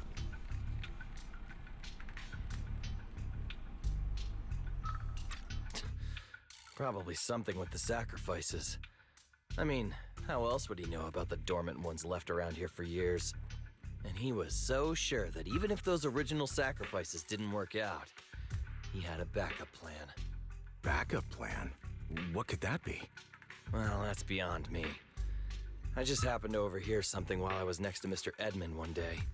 What's Topps planning to do with all these sacrifices, huh? For research? Do you think we'll ever have a normal life in the Hollows? Don't ask questions you shouldn't be asking. All right. There's nothing here anyway. Let's leave the Hollow and report back on what we found. And we'll make it just in time to clock out for the fieldwork shift. Let's get out of here first. After the two Topps employees left, Vivian appears visibly unsettled. Oh hell yeah, ginormous rabbits. Yeah!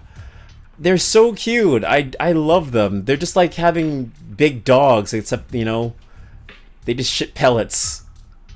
And they're just more fluffy.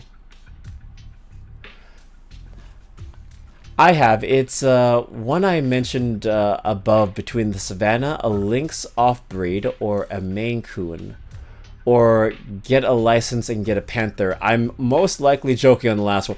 Do not get a panther, Katsu. Please don't get a panther. I don't want to hear that you were mauled, like Siegfried and Roy.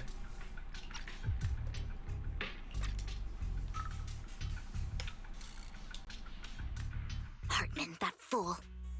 He'll do anything to get into Topps, even if it means playing with fire. She's an exaltist. Human lives have never mattered to her. The more people get dragged in, the greater the danger. Bro, they are big babies. Big Shadow Kitty. No. No. I do not know. No. Take it from someone who it was named after a bear. No. Just because it looks fluffy does not mean it should be cared for like Fluffy. It is a wild animal. No. Who is this she you're talking about? Vivian, I've been dying to know. Who is this she you keep mentioning? I apologize for losing my composure. Please don't mind me. The she I'm referring to is with the Exaltists. Someone I have a history with. That's why the moment I heard about the sacrifices, I felt compelled to uncover the truth. I never meant to hide anything from you. It's just that, for me, the Exaltists bring back painful memories. And I'm not ready to face them yet. So, Lord Vathan, please give me a little more time. Once I've gathered my thoughts, I promise I'll tell you everything. Sure. I'll stop asking. Sure. I won't pry anymore. Everyone's got a past, and you don't have to dig up old wounds if you don't want to. I can see the Vivian I know now is super brave and kind. I believe you've really put in the work. Lord Vathan, if we weren't in such a hurry, I'd spend 3 whole hours singing your praises. I'll make note of this and make sure to get it done before bedtime. First things first, let's track down those dormant sacrifices. The Exaltists have probably realized someone's after them by now. I wish... Damn it, I always forget this thing does that. When I'm trying to listen to the dialogue and I accidentally pause, it cuts it off. Makes me think of my partner's big cat, Marshmallow. It was honestly very interesting now. Throughout the years, He's starting to recognize me. He's even purred at their iPad once when we were on call. Huh. I hope it's not a panther. That's all I'm saying. I hope it's not a panther. There, I sent you a video of the big baby. Do you know how many times people have tried to get me to like panthers and I keep telling them it's a panther? No! I think Vivian's interesting. She is an interesting character. She's an interesting character. I still don't like her because of yandere. The minute she starts becoming a yandere, I start losing interest. But it's baby. It's not. Okay, good. As long as it's not a panther. Look at this shit. Wait, is this it? Hold on.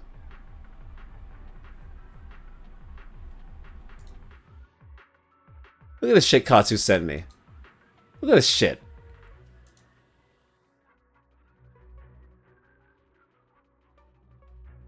Why? What is wrong with you people? Don't stick your hand in that. That's a panther.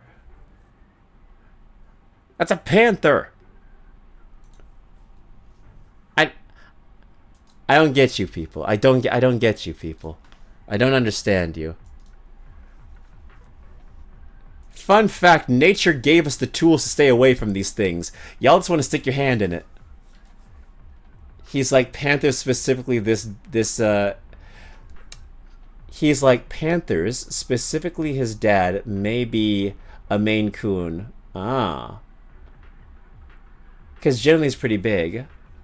It's a big shadow baby. It is a wild animal and you will not have one.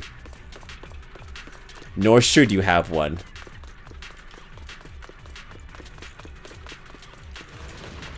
Oh.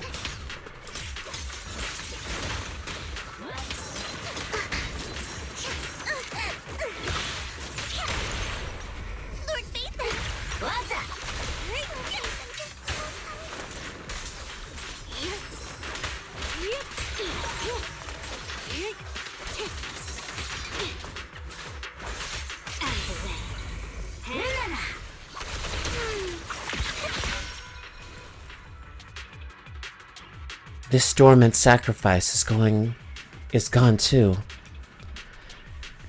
Who could it be, and how do they know the locations of the dormant sacrifices?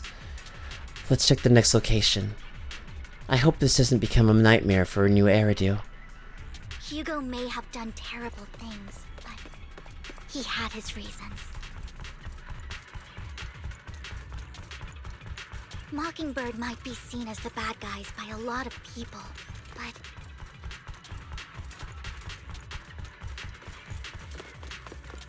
ironically, joining Mockingbird is what put me on the right path.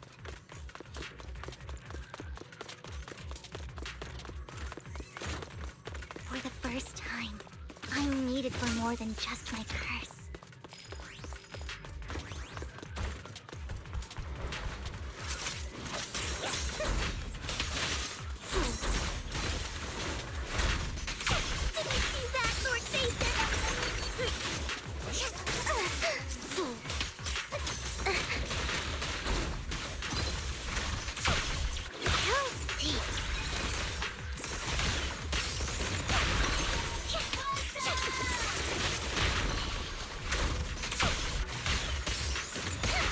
There we go. Now we're cooking.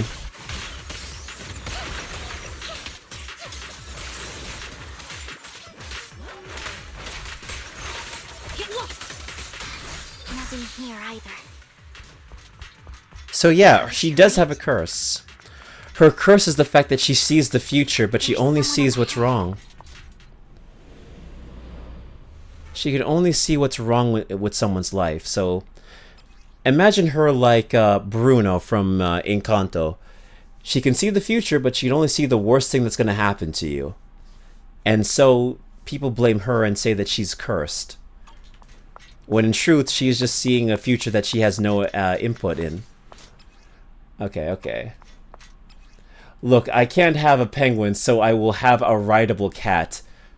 Stop trying to have mounts, okay? Stop trying to have wild animals. Though having a penguin for a pet would be pretty cool. Cody, what about this guy? Let me see this. Let me see this before... What is this? What is this? Why does it say Jaguar? What does it say What is wrong with you people? What is wrong with you people? Hold on a second. Jaguar.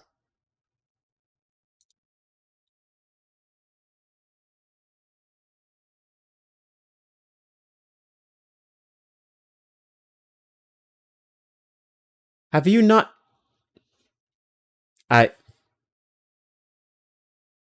No. No. No! No! Stop condoning this!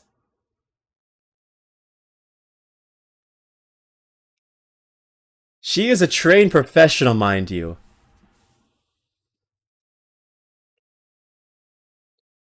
And she knows that that thing could easily turn and maul her to death.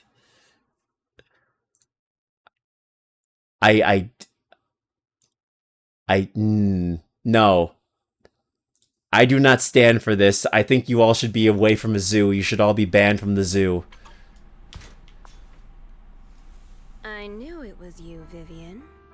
Camille, what are you doing here, sis? Are you destroying the dormant sacrifice? Vivian, don't call me sis. I'm not your sister. Are you trying to stop the Exaltists? I never left the Exaltists.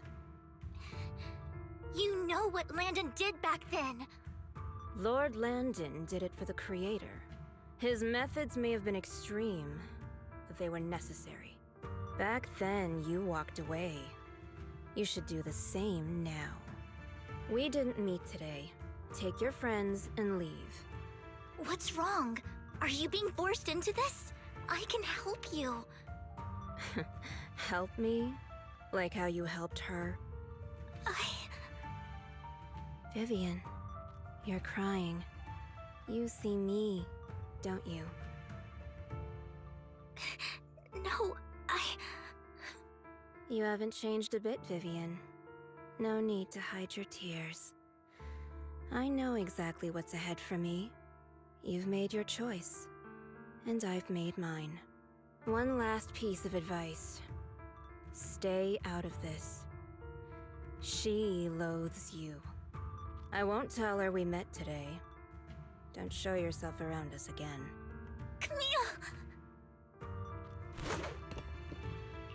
Camille gives Vivian one last glance and throws a smoke bomb at the ground. The noise attracts some ethereals. Even though you have many questions, dealing with the imminent threat feels like the right choice right now.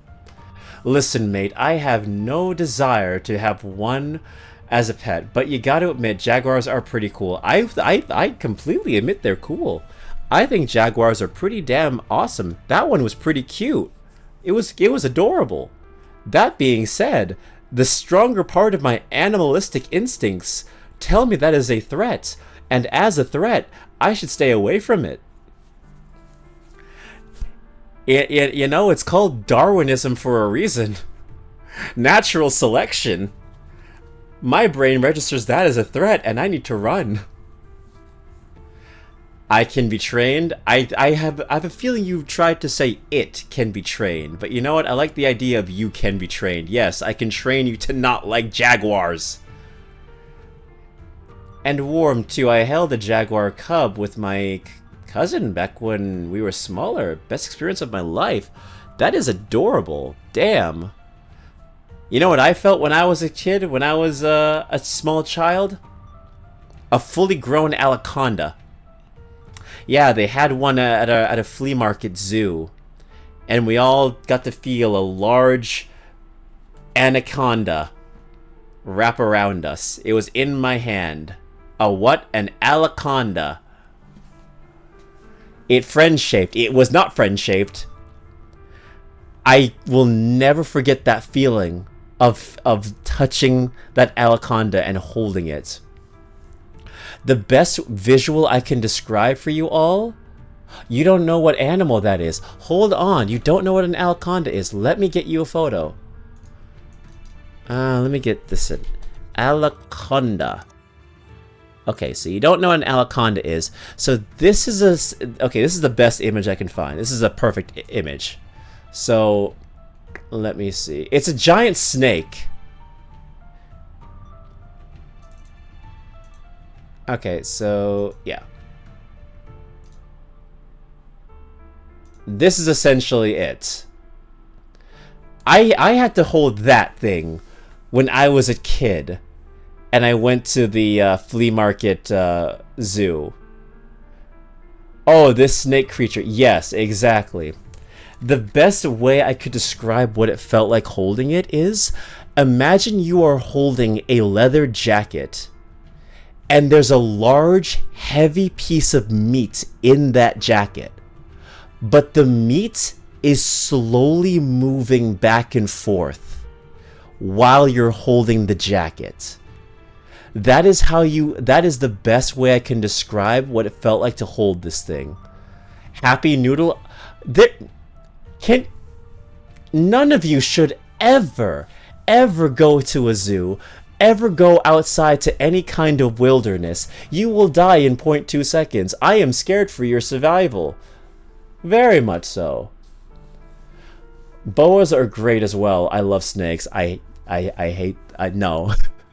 No. No. Unfortunately, I will disagree on you. No, I do not like boas or snakes. Or spiders. Looks like a heavy noodle. It was. A heavy, leathery noodle. Kodiak, I never said I would. He looks horrifying. Just saying he looks like a meaty noodle. I know. But with everything we've seen today and how you both like animals, I'm concerned for your safety, all of you. It's okay, I hunt too, I safe. Ah, okay. Okay. Alright.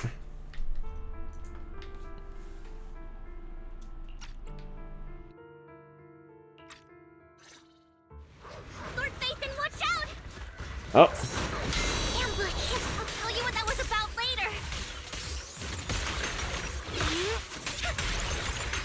Let's take care of the ethereals first. Find cover. At your service.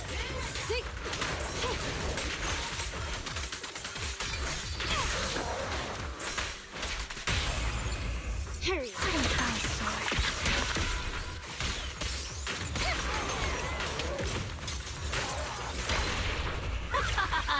Clear out.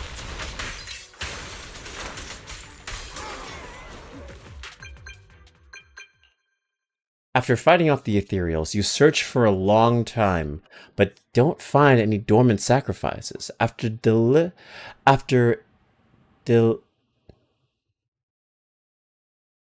deliberating with Vivian, you decide to leave the hollow for now and figure out your next move.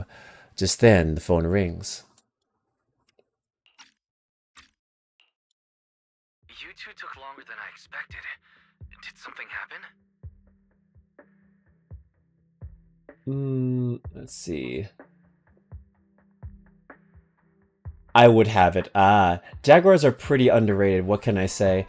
Most people are either fans of lions or tigers or panthers. See, like, even though I do not own any, I really like birds. I don't like birds at all. My grandpa used to have birds and they were annoying as hell. I'm not a bird guy. It also just rolls off the tongue, a jaguar. Yeah, it does feel nice. Hence the penguin, but no birds are like super crazy to own. Yeah, birds are very expensive. Surprisingly they are. Even though you wouldn't think so because they lay so many eggs. Unless they make a vulture. Unless, like, maybe a vulture. Why do you want the most, like, evil pets? Like, why do you like pets that are, like, generally conceived as evil in general media? Like, why? I swear to God, you want to play the path of a rogue D&D character in real life. It could share a steak with you. Y'all weird. Y'all weird. As you can clearly tell, I was raised in a family that does not really approve of pets. It could eat a cow with you. I could eat the cow by myself. I don't need the bird. And then when I start looking a little bit frail and sickly, it's gonna start eating me. We searched the coordinates the mayor provided. Most of them were already empty. No dormant sacrifices. Camille, the Exaltists have been actively destroying the dormant sacrifices. The Exaltists? There's no reason for them to go after the sacrifices, right? I saw it too. Hatsu be like, ah yes, me and my romantic date with my most beloved pet vulture. Wait, Brain, what the fuck? You know, hey man, it could be platonic. It could be platonic love with your vulture. Vivian is telling the truth. I saw it too. And one of them is someone I once knew. I thought she would leave the Exaltists after Landon's death, but she stayed. Do you have a history with the Exaltists, Vivian? Yeah, you're right, Kylie. This is a toxic sisterhood. When I was a child, I stayed with the Exaltists for a while. Back then, Landon was one of the most respected figures among the Exaltists in this region. A lot happened, and after Landon died, I left. I can't turn a blind eye to the sacrifices. I know all too well how many lives have been lost bringing them into existence. Ever since I learned a sacrifice had appeared in Janus Quarter, I haven't been able to stop worrying.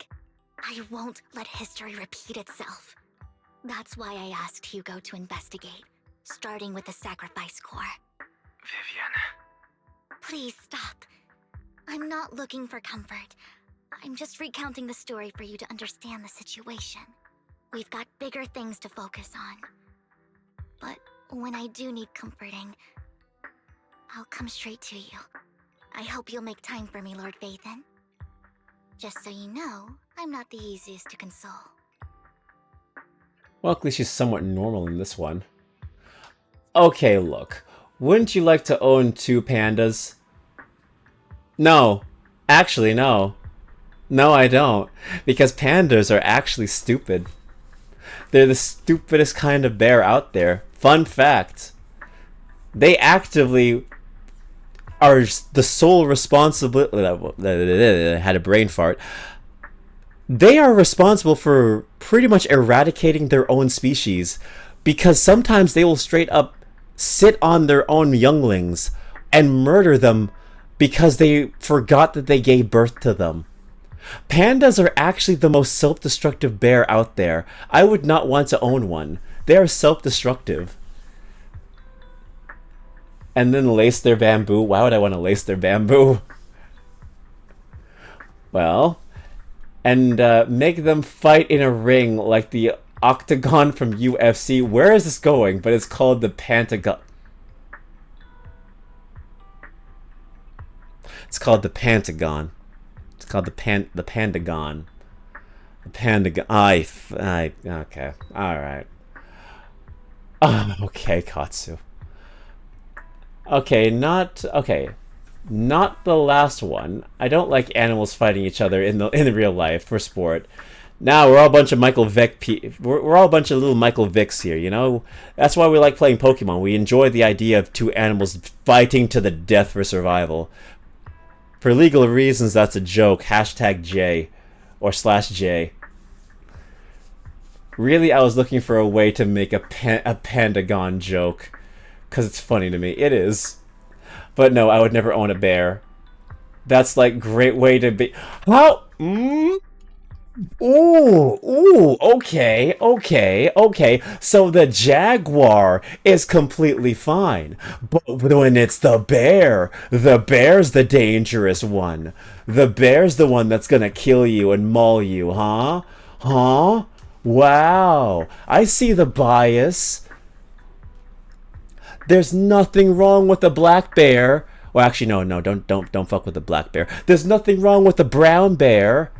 They're fine, all right? I wouldn't have one as a pet, but I would definitely, I'd pet one if it was friendly and domesticated for a safe distance, and then I'd never touch it again. Can't believe we're saying that the bears are the ones to be feared and shot. Oh, but the panther, the mountain lion, that one's fine. Michael Vick, what year is this? Fucking 2005? Hey man, that's the only pet abuser I can think of, alright? Considering all the stereotypes of I've seen with Russians taming bears, which by the way, they were considered most feared there for a time. Yep, jaguars. Okay, no. Brown bears are highly territorial around me. So yeah, very much so, especially when hunting them. Wow. I feel hurt. I feel offended. Wow. Just so you know, there was a Russian bear that was so cool that it actually drank beer with some of the Russian military, and then when it was sent to the zoo, it became an alpha male and it couldn't make any friends. So the Russians came over and visited the bear because it was an army bear. Oh. Uh-oh. Oh. Oh. Oh. What's going on? Hold on a second. It says disconnecting. What's going on?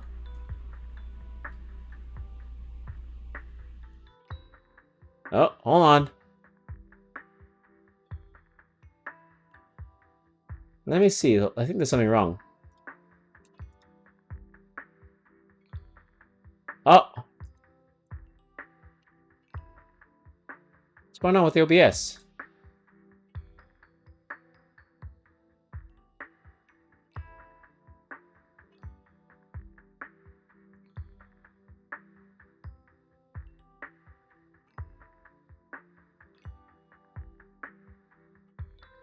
Hello? Hello? Oh.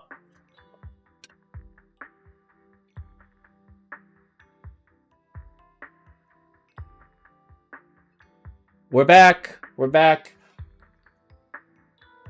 Well, the stream froze me when you said there was a Russian bear that was so cool. Help. Yeah, that was so weird. Okay, so OBS for some reason just disconnected and then it reconnected after like 2 minutes. That was weird. That's never happened before. This is what he gets for being based against base pets. Biased against base pets. Wow, okay, so apparently OBS likes vultures, likes snakes, and likes panthers, but the minute I try to defend myself and my people, my bears, I get, like, the disconnection issue. I DC on accident. Accident, OBS.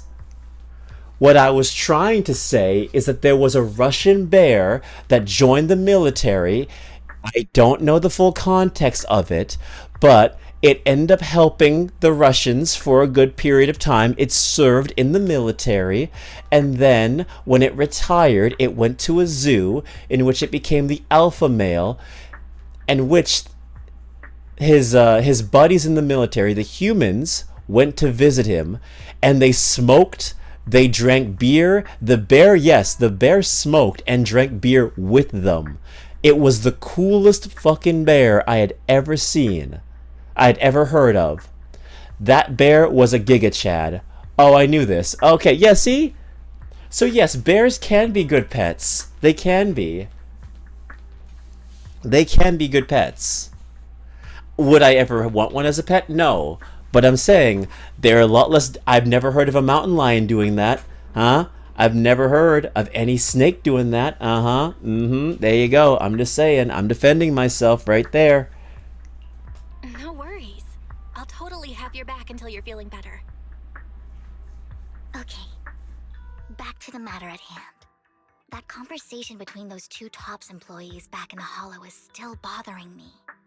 They said Hartman had a backup plan, and that got me thinking about some news that was quietly swept under the rug. Lately, There have been mining accidents in Ravenlock-controlled areas. Many workers have died. The families were paid off with huge settlements, way more than usual. No protests, no controversy, and the issue was buried. But considering the Ravenlock's financial position, why would they be so generous with payouts?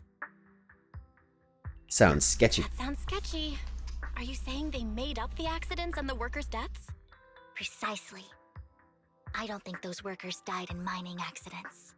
I'm planning to reach out to some old friends, see if they've heard anything about this. Do you have time, Lord Phaethon? My contacts are just near 6th Street. Care to join me? Let's go together. Let's go together. Okay, so what about one in Terrarium? I have never played Terrarium. So I can't comment on that. You arrive at Lumina Square with Vivian to meet her old friend. Like, yes, snakes usually have one, but what about an Empire Scorpion? No. The minute we get into insects, the minute we get into arachnids, no. Hell no. I don't even want to look that up. No. We do not bring bugs into this household, young man.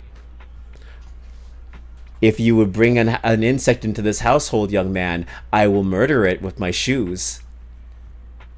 Pet poison dart frog? No! Nothing that could kill you by touching it. No! If it's an insta-kill, if it touches me, no! I don't need to be one-punch manned by a frog, no.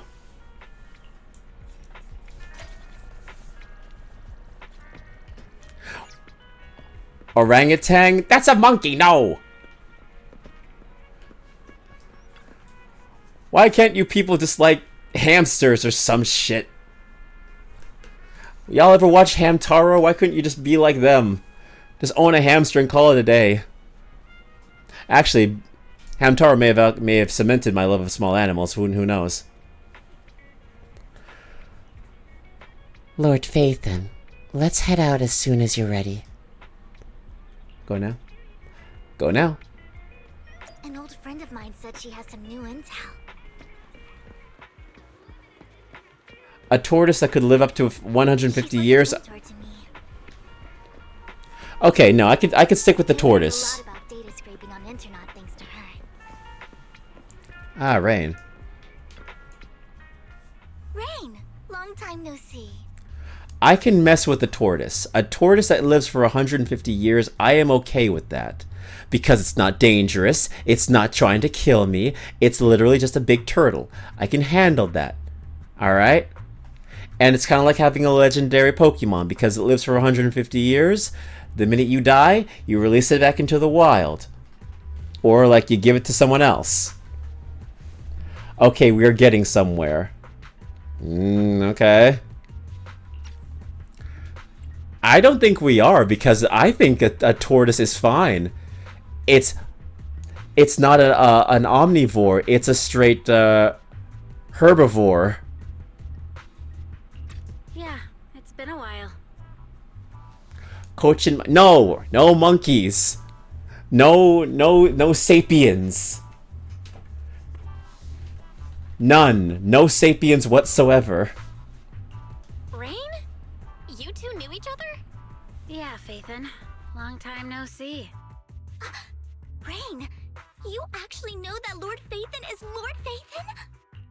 Alright, actually, let me see what this damn thing is. A capuchin monkey? I don't even know what this thing is.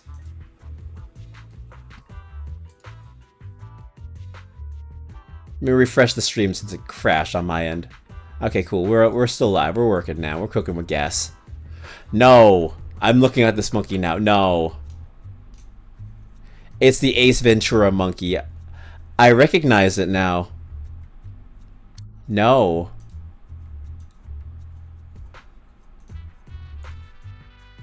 I will say they're cute though. I mean, look at this little guy right here. Look at this little guy. He's cute.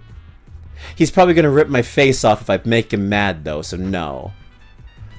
I saw a documentary of a girl whose face got ripped off by a monkey, so no. It's cute, but it's still a wild animal.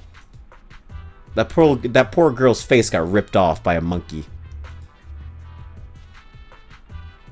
Oop, what did I come back to? Oh, Katsu's still trying to get me to like animals and have them as pets. No, I mean, you actually know Belle is Lord Bathan. Also, ever heard of a bear cat? No, I have never heard of a bear cat. Cheetah? No. No. The only cheetahs I like are the cheetah girls and the cheetahs that you get from and Cheetos. What is a bear cat? I have to look this up now. Bear cat. What the fuck is this? I've seen this before, but Jesus. What it? This thing is not an animal. This is a cryptid. Hold on a second. This is a cryptid. One of my partner's favorite animals. This is a cryptid. This looks like something you would see out of a damn science fiction novel. This is a bloodborne enemy. This is a bloodborne enemy without the textures. I could hear the music playing. Oh, look at him. He's a scruggly guy. He looks like he's going to rip my face off. Okay, fine. What about a Japanese badger? I love him. Why are you all trying to get me to take in wild animals like I'm Bruce Almighty? Why am I listing off Jim Carrey movies tonight? Well, it is what it is. Let me see a Japanese badger. All right, I'm a weeb, so let's see. Maybe we've struck gold and we don't know it yet.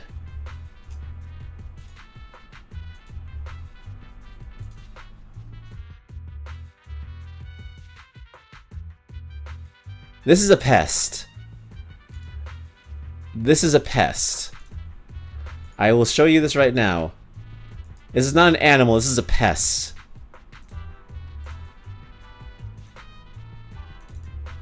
Why isn't it showing it? There you go. There it is. There it is.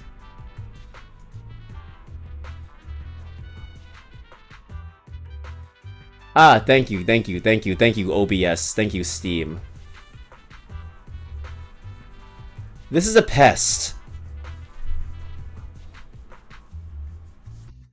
This looks like an albino raccoon. Badger, the creature with a feature. I love him. If I saw this thing, I would probably shoo it away as fast as possible. Get out of my garage. Funny enough, that did actually happen to me once. An albino raccoon actually ran into my garage while I was taking out the trash, and my mom had to like shoo it out. As you could tell, she does not like animals, so like that was funny.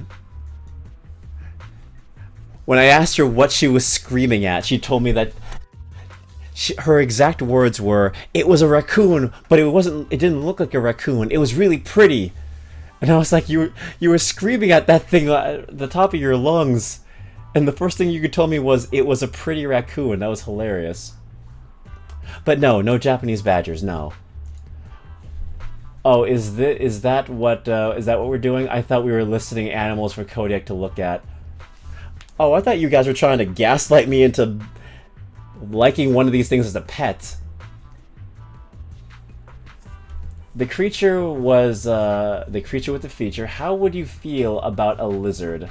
No. What is this, Link? What is this, Link, Kylie? Got these little guys. Okay.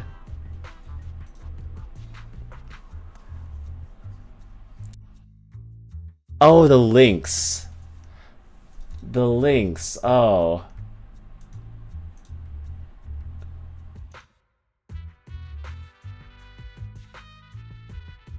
Oh, the lynx. Okay, they're cute. Don't get me wrong. I think these are cute. I think lynxes are cute. But I also say no, I'm not having one as a pet. They're cute, but no, they also become big.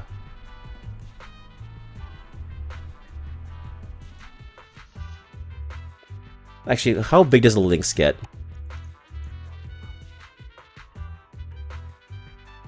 No. Holy shit, no. Holy shit, no. Holy shit, no. Holy shit, no.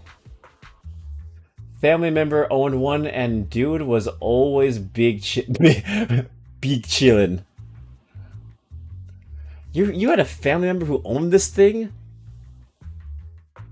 That's not a Liberian lynx. Oh, I just typed in lynx. I just typed in a lynx. Fluffy buddy. Iberian lynx. Okay, there we go. Oh, he is scrawny little guy.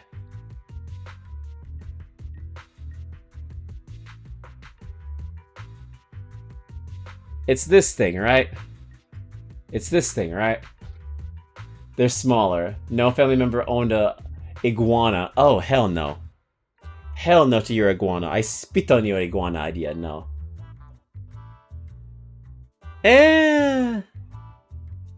Okay, if it's domesticated, maybe. It's small enough, it looks like a cat, so maybe. Maybe. Alright? If it's domesticated, maybe I'll consider it. It's small enough, and it looks like a normal cat.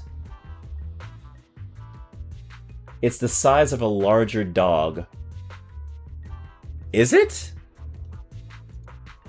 Hold on. Is it actually? Hold on, I'm gonna put size. Size comparison. Like, just under it. Oh shit, damn! God damn! God damn! Holy shit, these, no! Lynxes can be big, no! No! No, no, no, no, no! That's not a cat, that's a guard dog! I thought they were smaller! I was not expecting that. That might be a pass for me. We'll get them next time. Yeah, goddamn, I didn't know they were this big.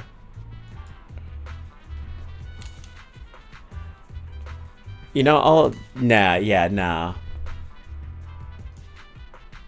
I'll take that, Parisian or whatever it's called cat that Katsu was talking about earlier.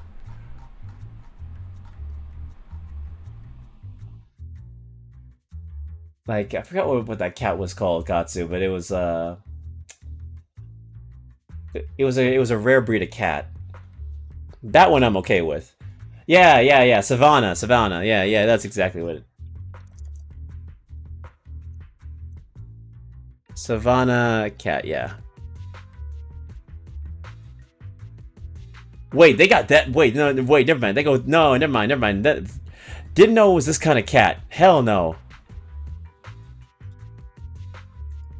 I was thinking of a completely different species of cat. Hell no. I was thinking of a different breed of cat. Maine Coon? Maybe it was a Maine Coon. Maybe it was the Maine Coon. Maine Coon. It may have been this one?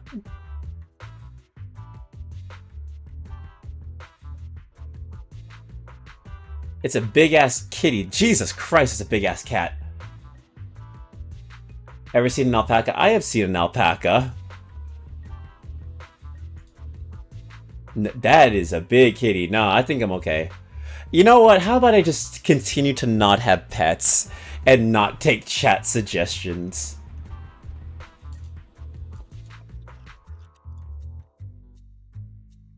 Because I don't think I need to make Noah's Ark. Alpaca? Alpaca. Yeah, no, I'm not getting a sheep lamb thing. No.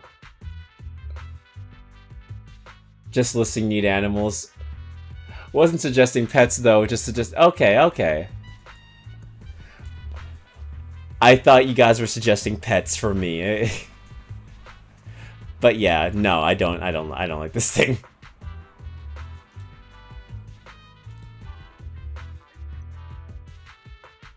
Wait, that's the wrong one.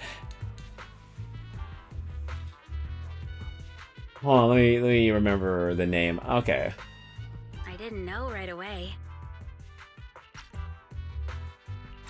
One time, I needed a favor from Nicole. I only found out after meeting them. I mean, who would expect a legendary proxy to be running a video store for a living? Oh, by the way, your idol... Rain, let's not bring up old stuff.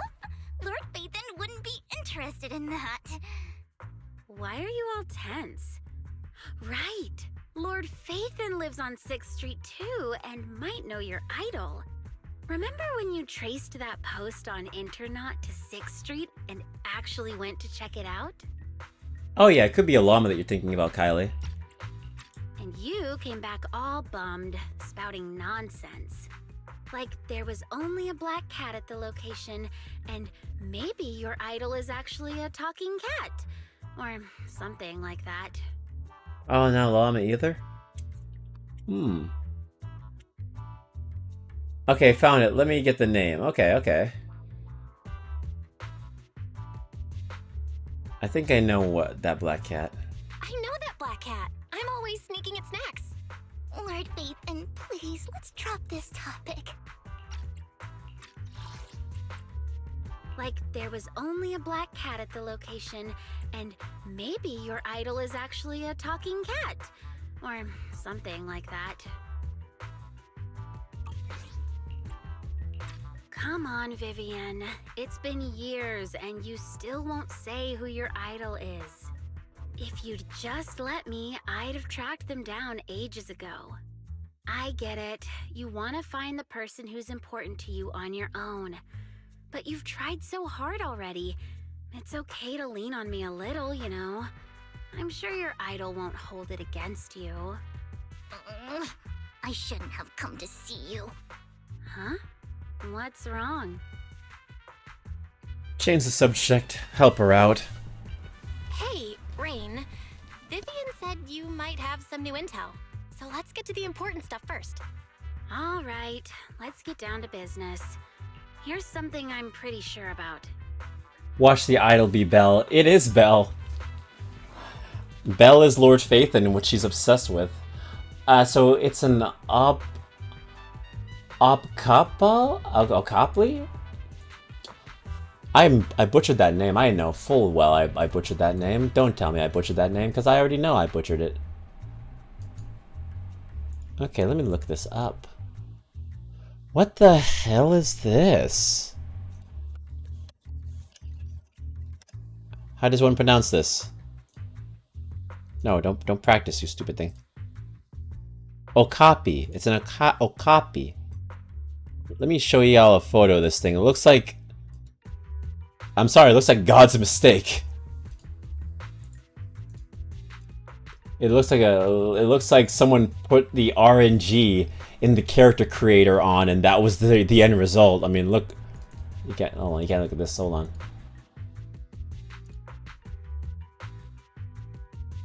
Yeah, it's like a miniature, like, giraffe, but it has the stripes of a zebra. And it kind of looks like a jackalope. Yeah, I'm sorry. It looks like God's mistake. It looks like God just kind of pressed the RNG thing on the character creator and said, good enough. You know, like you ever play one of those character creators like Spectrobes or Spores or something like that, and you just kind of like say, whatever. This is the whatever.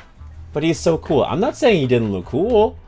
I'm just saying, He is quite the interesting little bugger. He's an interesting little fellow. I'm not calling him ugly, I'm just saying, I mean, maybe how I phrased it makes him sound ugly, but he's an interesting fellow. That's all I'm gonna say. He's interesting. He looks like he's from a fantasy life game.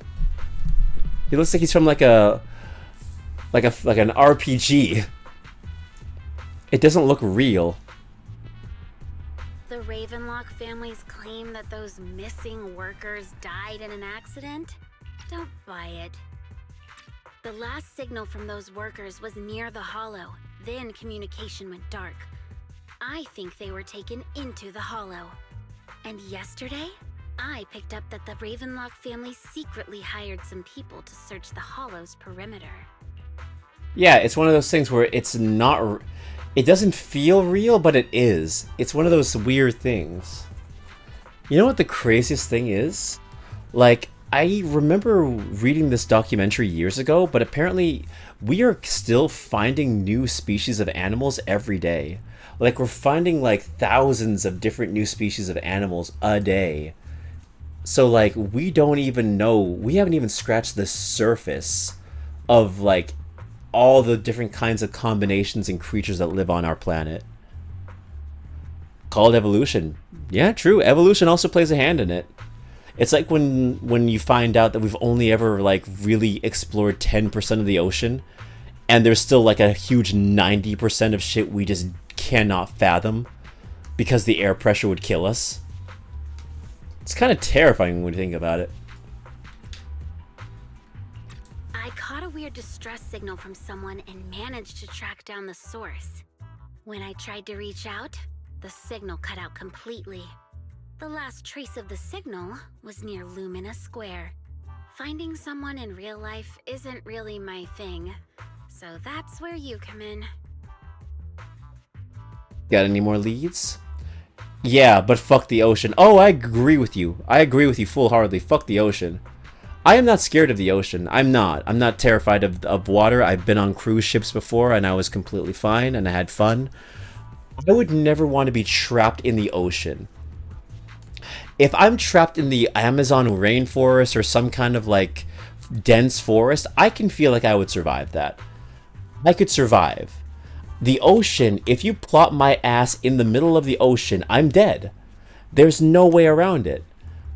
Like, I could kick and swim to shore as best as I can, but my body's gonna give out.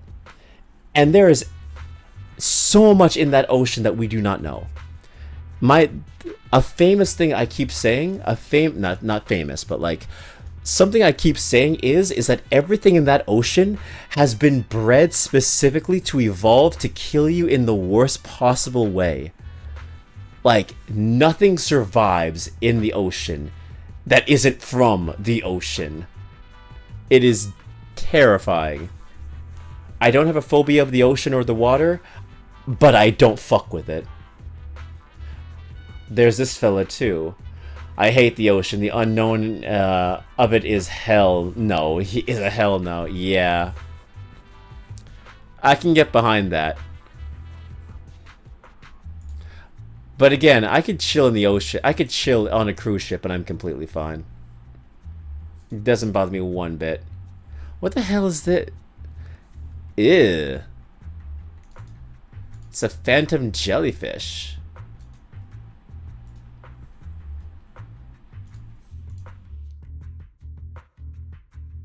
That's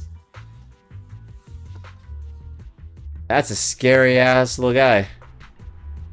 It looks like someone dropped their dress in the ocean and it just started moving.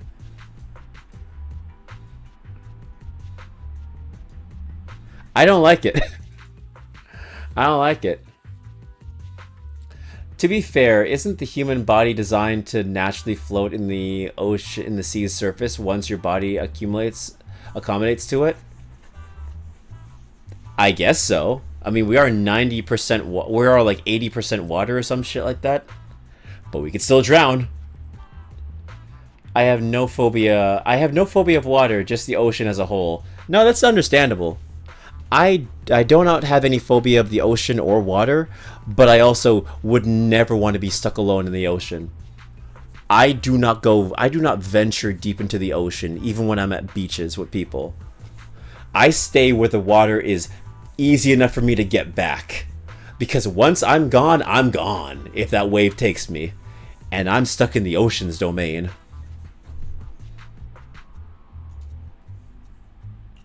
Okay, we'll check things out. You just said this is something you're sure of. Do you have anything you're unsure about? I dug up some info online, and one thing stood out. A few days ago, there were some creepy sounds coming from an abandoned warehouse by the port. Oh, thank you so much for the stretch, Kylie.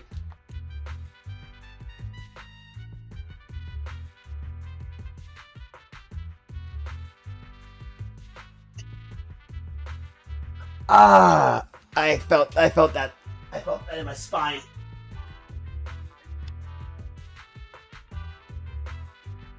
Thank you. Oh, hello, Eli. Welcome in.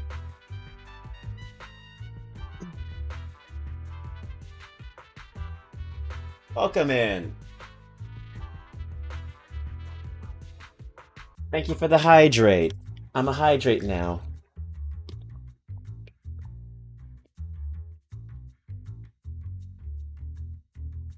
Ah, thank you. The place was locked up, so no one could see what was happening inside. Not sure if it's related to your search. If you don't find anything useful around here, it might be worth checking out. We were just talking about the ocean and how horrifying everything is in there. Well, that's all I have for you. Thank you, Rain. Don't get all emotional on me now. I'm just helping out a friend. This one's on the house. Consider it payback for the favor you did me last time. But if you still want to find your idol, hit me up. I've been curious for what... Alright, don't worry about it. I'll manage it myself. Stop being so nosy, Rain. Nosy? Nah, just professionally curious.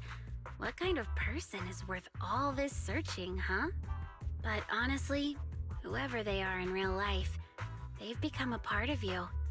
You've come a long way in this search, Vivian. I much prefer the person you are now. So if you find this person, don't chicken out. Go meet them. People will appreciate you for who you are. Rain. I might not care about the real world or what it'll be like, but I hope everyone I know can live a good life. I'm counting on you to save the world, guys. All right, I have other business to take care of, so I'll leave the rest to you. Rain waves goodbye and leaves. Vivian mentions she knows someone who's really skilled at finding people in real life. So you follow her and continue on your way.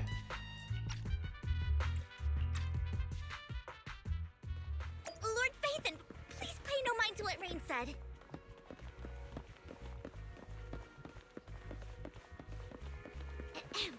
That big guy's up ahead. Let's hurry.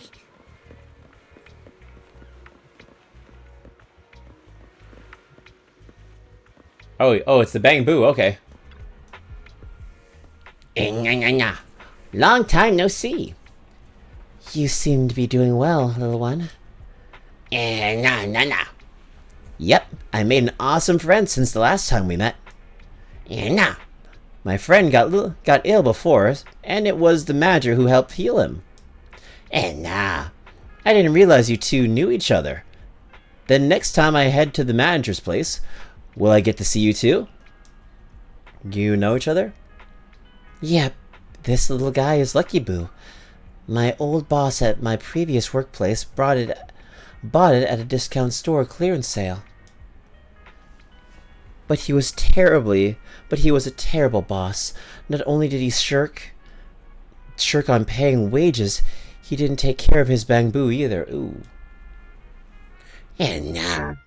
Yeah, that guy. Really terrible. Then his little guy had a malfunction.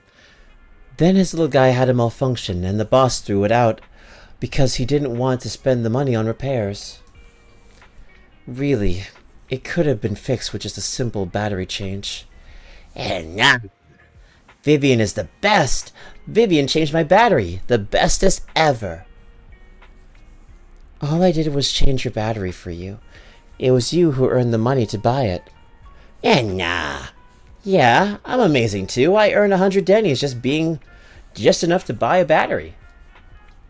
So that's where that 100 denny bang boo battery came from.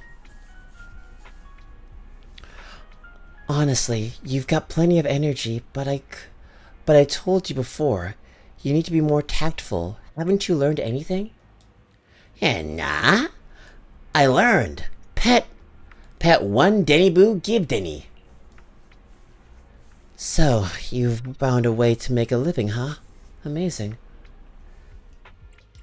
Better not expose Denny Boo, so that's how it learned that way. And nah? Did you need me for something? I'm super busy for help. I'm super happy to help. I know you love exploring all kinds of places, so tell me, have you come across someone strange these past few days? And nah? Strange? You mean someone who looks hurt, scared, or kind of trying to hide where they aren't many people around? And nah. Let me think. I got it. And nah. I saw someone like that in the desert today. In the desert today, not the dessert, my god. In the desert today, someone super similar. Desert? Could it mean the outer ring? Don't think 1 denny boo can make it that far. Desert probably refers to the sand bit up ahead.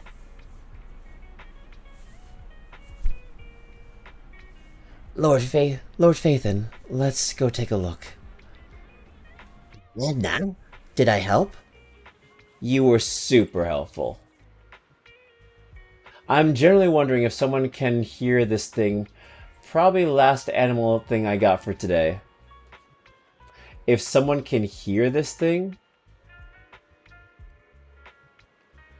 Okay. Okay, purring. Let me lower this down.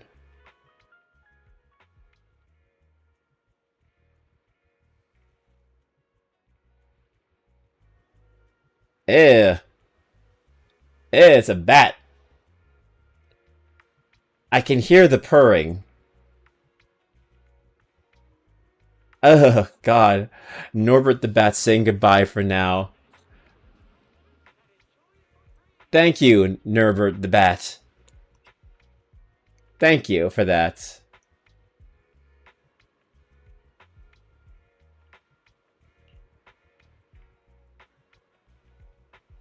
I do not find bats cute. I'm sorry, I'm just a normal person when it comes to pets. I'm basic bitch. You sound distressed. I don't... It was an ugly creature. That's all I'm gonna say. It was an ugly creature.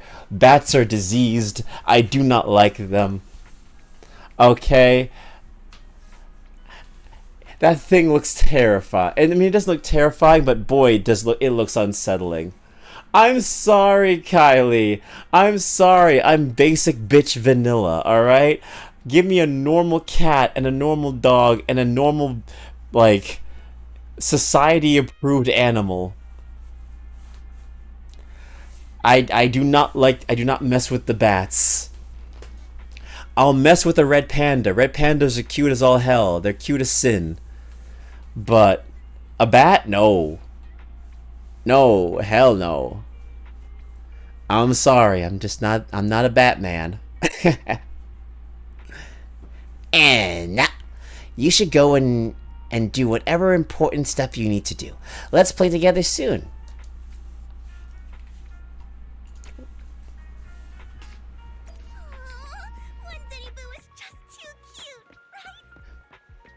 Nope, no Batman. I am...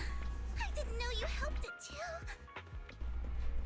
I'm a Green Lantern. I go off willpower. The best in the whole world.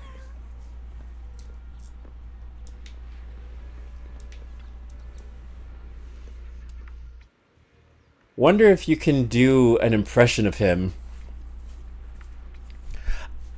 That's a damn good question. Do you know how many in Batmans there are?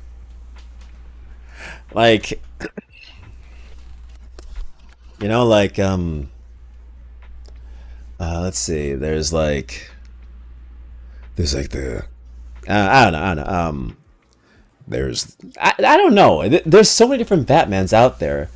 Batman voice is kind of like, Alfred, tell me where we need to go. Tell me what needs to be done. If anything is happening, Gotham City must be protected at all costs. The Joker's around here somewhere. We'll figure out where he is. Until then, I have Superman doing a patrol around Gotham City. As long as things are done between the nighttime, we'll be fine. Bruce Wayne needs to handle the city in the day. You know, something like that. Oh, that's a solid animated series impression. Thank you, thank you. Thank you, that's what I was going for. But no, I cannot do a Will Arnett's Lego Batman. Actually, I don't... Nah, it's like, it's kind of... Will Arnett's Lego Batman is literally just Will Arnett. It's just like... yeah. Lego Bat. I sound like a damn drunk. I'm so sorry.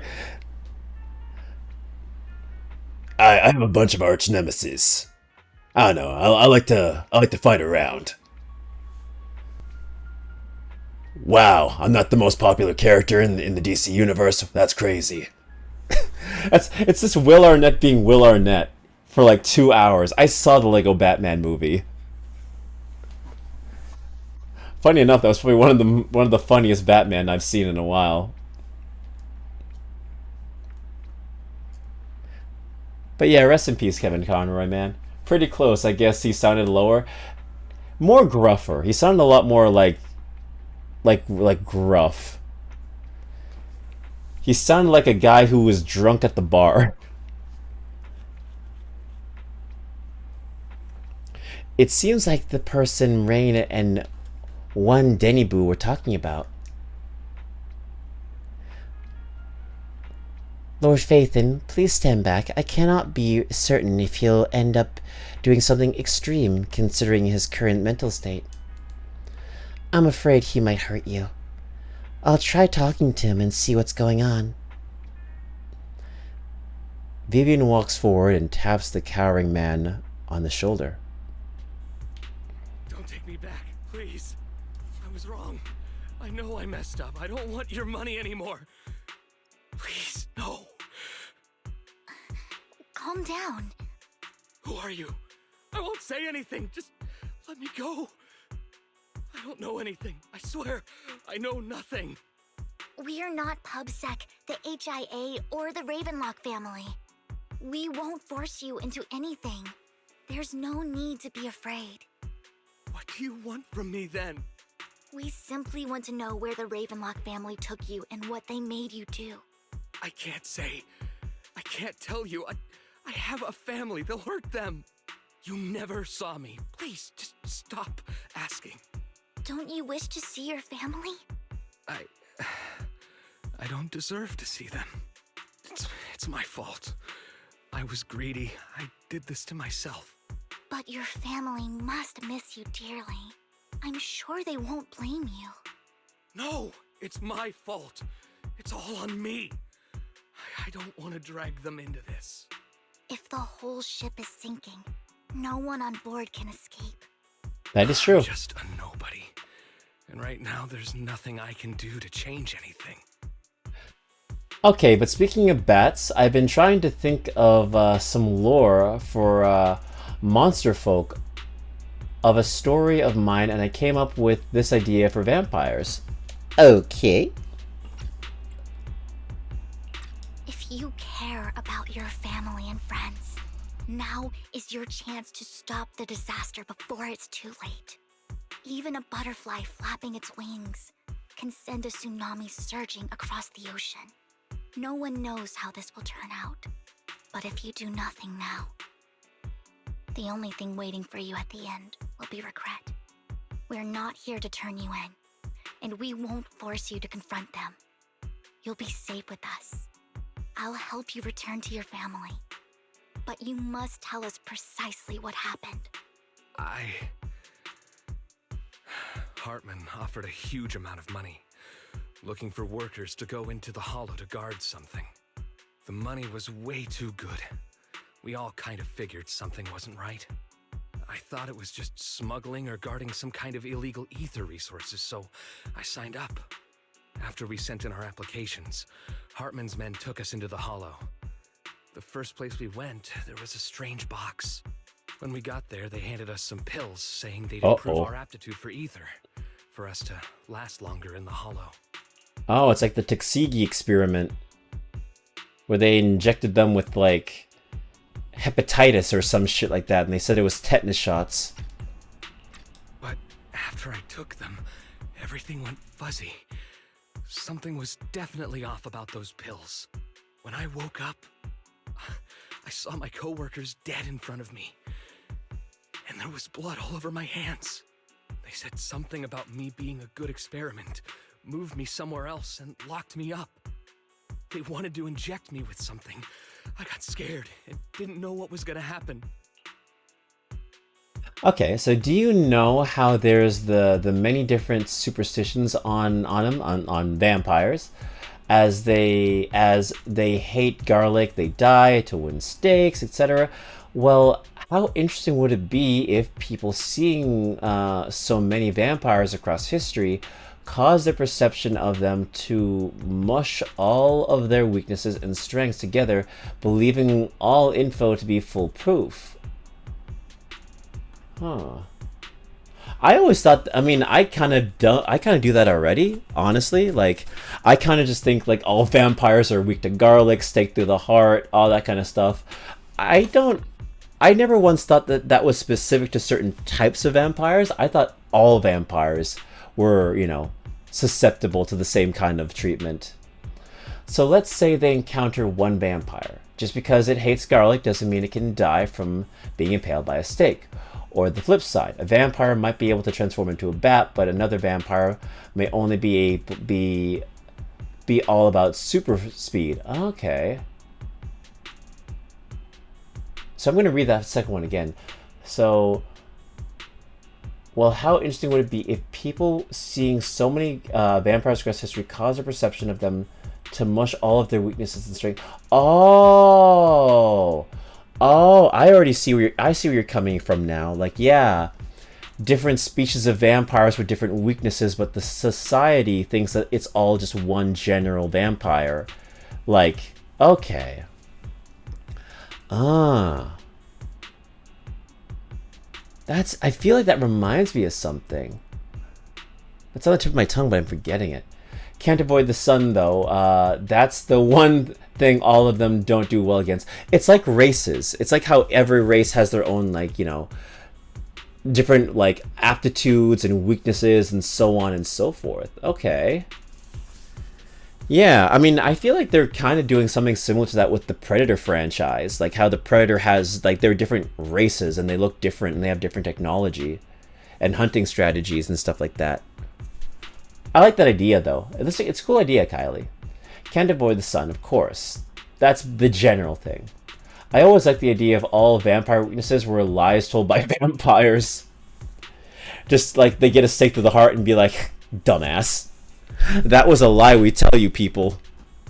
We're actually weak to something completely different. And fun fact, did you know that vampires can technically see their reflection now? Most mirrors back when vampires were like created, or the stories were created, were laced with silver. So because of that, vampires couldn't see their reflection. But the modern day mirror is made with a completely different material that doesn't require silver. So technically, a vampire can see their reflection. So imagine being a vampire for 300 years, not seeing what you look like, and then suddenly you do, by walking past a mirror.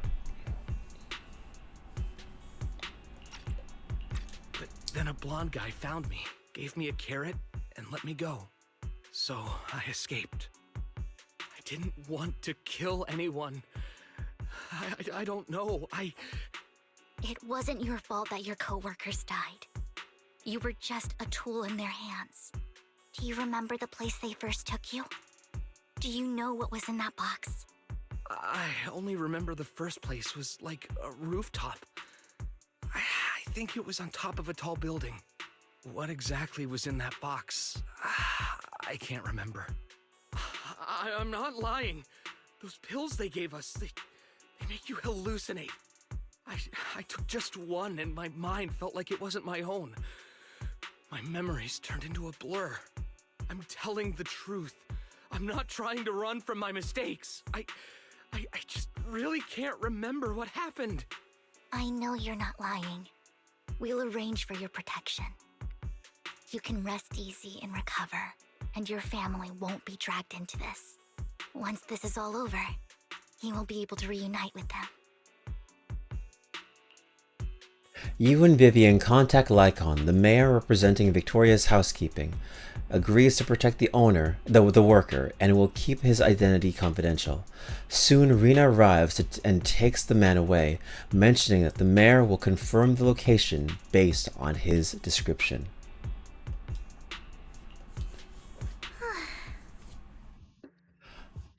Thanks. As much as I like vampires lying on the weaknesses, I just feel like it would be interesting for this time around. It's not even the vampires misconstruing information, and it's just the humans being overly protective.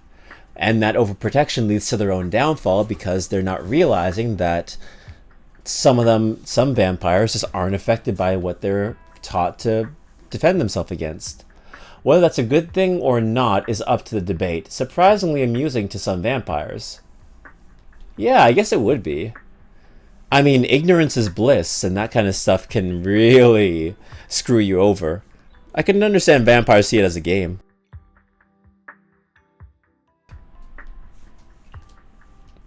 You're remarkably calm. I've been meaning to say this for a while, Vivian. You're just so calm and decisive when things get tough.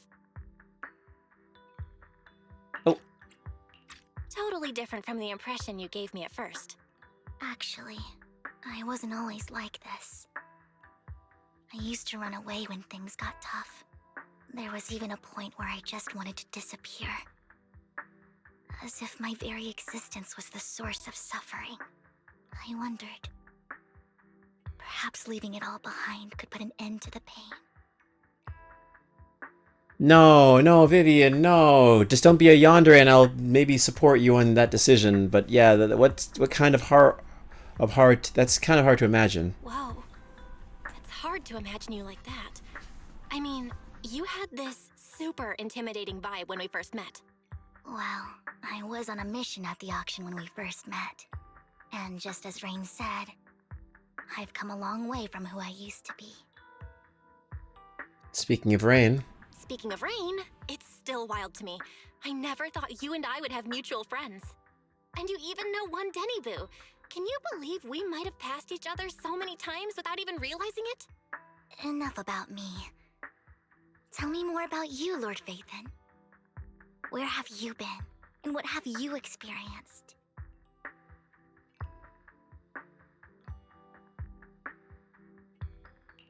Looking back, I feel like I've been through a lot lately. My brother and I even lost our Phaethon account.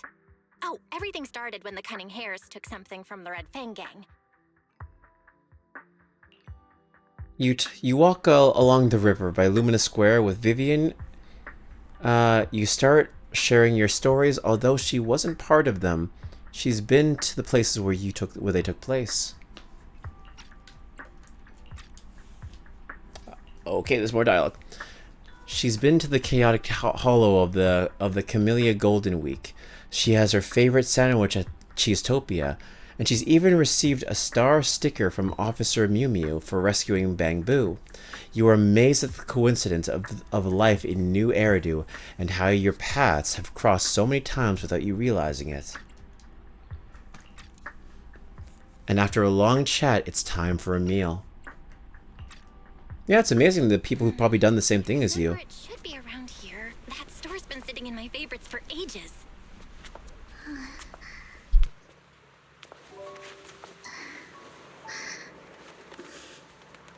Lord Phaethon!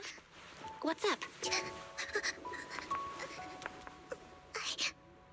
I've seen that black cat on 6th Street. That harmonica in the outer ring you mentioned. I've heard it before, too. I've even been to the monument outside Hollow's Hero. But none of that was a coincidence. It was me.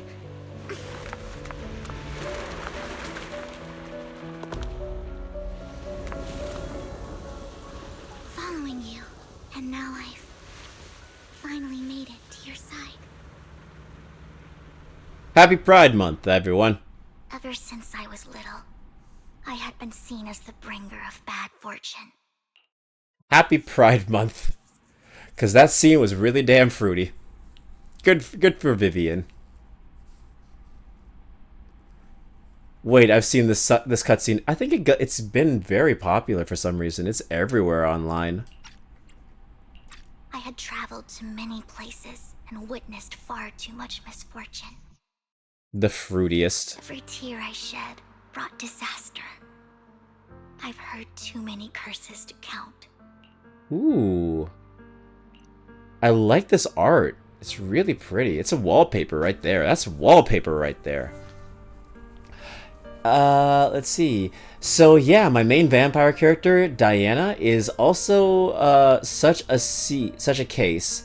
She inherited several aspects from her parents. She got fast reflexes and pale complexion from her father, and on the other hand, she got echolocation and the ability to manifest vampire wings from her mother. Oh, so she's a cute little halfling. That's really cute, and also dangerous if to humans. I loathed my tears as much as I despised my own existence. Wherever I stayed, tragedy followed. I had roamed too many places, and each time, it ended the same way. She makes it I work. didn't know where I could go anymore. Nice. One night, I stumbled upon a post discussing me.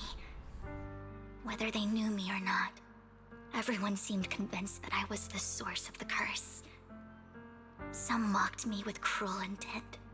Some wished I would vanish, and others speculated maliciously. It really seemed that my very existence was a disaster. In that moment, as darkness enveloped the city, I saw lights flickering to life all around New Eridu. So many lights, and not knowing where to go, I thought, if only I could disappear into those lights. I made up my mind, and right then, my phone rang.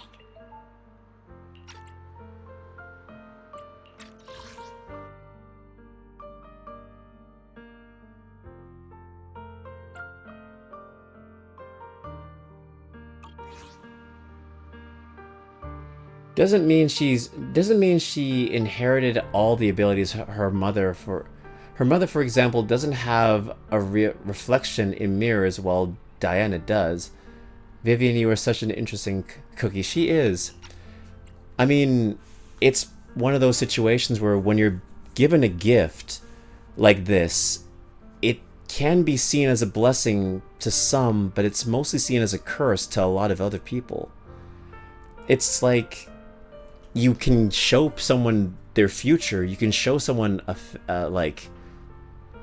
you can tell someone's future, but you can't change it. And if you're only tasked with seeing the worst thing possible, then it's a burden that you carry with you. You know? I watched a show called American Dragon Jake Long, and there were two twins. One could only see the best things in life, and one could only see the worst things in life. And the one that was depressed was the one that could see the good things. And the one that only saw misery was the happy one. And Jake asked the twins, why are you the happy one and why are you the miserable one? And their response was, and it still sticks with me to this day, the response was, from the sad twin, if you can see every good thing that ever happens to you, it takes away the joy you have in life. Every good thing that ever will happen to you, you're already seeing coming, and there's nothing you can do to stop it or change it. You just know the outcome immediately, so it rips the joy away from you. And the happy twin responded with, if everything is misery, then that means when you see something that's positive or a small little like nugget of sunshine, that's something to hold on to because it makes you feel so happy. Because all you see is misery. When something good happens to you, you treasure it more. So it's one of those weird like situations that, yeah, your curse can sometimes be a blessing to some, and it could be your nightmare to you. You know? It's an interesting thing of, if you have something, you're kind of miserable with it, you know? Gifts are only gifts to the people who are watching you. The person who has the gift suffers with success or misery. You know? There's the reason why suffering from success is a term, long-lived. They're really shooting the messenger. Exactly. Yeah, it's an interesting philosophy. I decided to take one last look. I wanted to know who left me my final message from this world. It was you, Lord Vathan. Me? Wait, really? Me? Yes. And I checked with the other Lord Vathan. You were the one using the account at that time. But I know you probably don't remember it. After all, it was just an ordinary day, with an ordinary post and meaningless comments online. But for me, it was the night I finally realized where I could go. I wanted to walk the paths you had walked, see the sights you had seen. And then, one day, share it all with you, face to face. Yeah, pretty much. So what exactly did the comments say? What did I even say in that comment? I can't remember off the top of my head. Well, you'll have to figure it out for yourself. I'm not telling you. Yeah, you'd be surprised what one phone call can do. You never know who needs a pick-me-up. That's why I always think, you know what, if you ever feel like you should talk to someone, call them. Because you never know. Huh? No! So, Lord Vathan, thank you. Not only for that comment you made that day, which was a silver lining for me, but also for giving me the courage to become who I am today. The Vivian standing right in front of you now. Lord Vathan, I truly like who I've become. The wind skims across the surface of the water, lifting Vivian's hair and brushing it against her cheek. The lights reflected in her eyes dance and flicker, as if eager to share the stories of the past, both the good and the bad, and the happy and the end. Schnitzel. Emotions intertwine with the narratives, and you feel as though you're witnessing the path she had traveled. Or she has traveled. Lycon just sent a message. There's an update. Did you realize it's... And go over the details together. Realize it's almost 6 a.m.? Yeah. I didn't want to mention it in case, you know. I figured you probably had some free time the next day, so I didn't mention anything.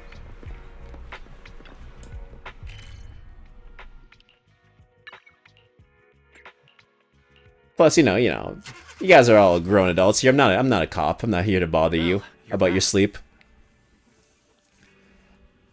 Kinda. Well, as long as you don't have anything important like work the next day or something like that. I know I'm going to be ending fairly soon myself. I'm going to stay for probably an extra 20 minutes and then I'm probably going to end the stream because I have to wake up early for work tomorrow myself. I have to wake up at 6. I have to wake up at 6 and I don't want to do that. Jobless? It's okay. It's okay. It's okay. Savor it while you can. That's all I'm going to say. Savor it while you can. Enjoy it while you can, because that 9 to 5 is a bitch. But also, I still got to work on my partner's gift. Oh, actually. Yes. Lycon told me he wanted to meet up with us online to discuss things when he returned. I'll call him now. Master Proxy, Miss Vivian. The gentleman Rena brought back has stabilized and calmed down now. Remember my girl failure warlock? Yeah. Based on his account, we've identified where Hartman is hiding the core. You would not believe what happened to her. Oh? He also mentioned that Hartman plans to trade the core with a group of people. We suspect that this group consists of members from the Exaltists. What happened to your girl failure warlock? I knew it. Oh, knew what? I was half paying attention. What happened now? We suspect that this group consists of... okay. So hear me out. Okay, I'm hearing you out. Now that we have the location, it would be splendid if we could seize the sacrifice core before they do. Precisely. We hope you can head to the location as soon as possible to secure the sacrifice core. Leave it to us. We've got this. I have other matters to attend to, so I'll leave the retrieval of the sacrifice core in your capable hands. The mayor's friend that he mentioned before will also be assisting you this time. The target coordinates have been shared with her, and she'll meet you there. Please ensure your safety, and I wish you all the best. Lord Phaethon, we'll head out as soon as you're ready. We must obtain the sacrifice core before Hartman does. Ooh.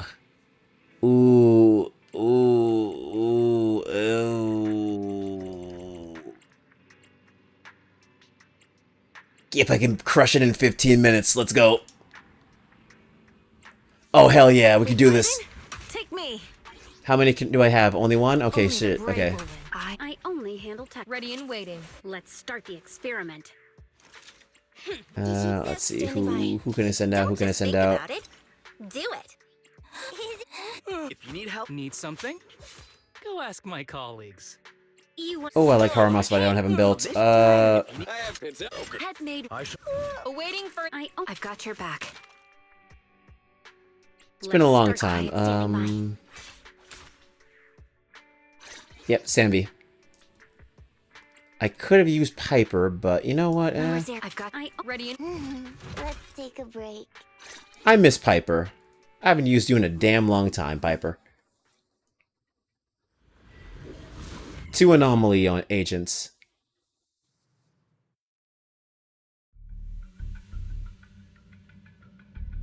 Where's the sacrifice core?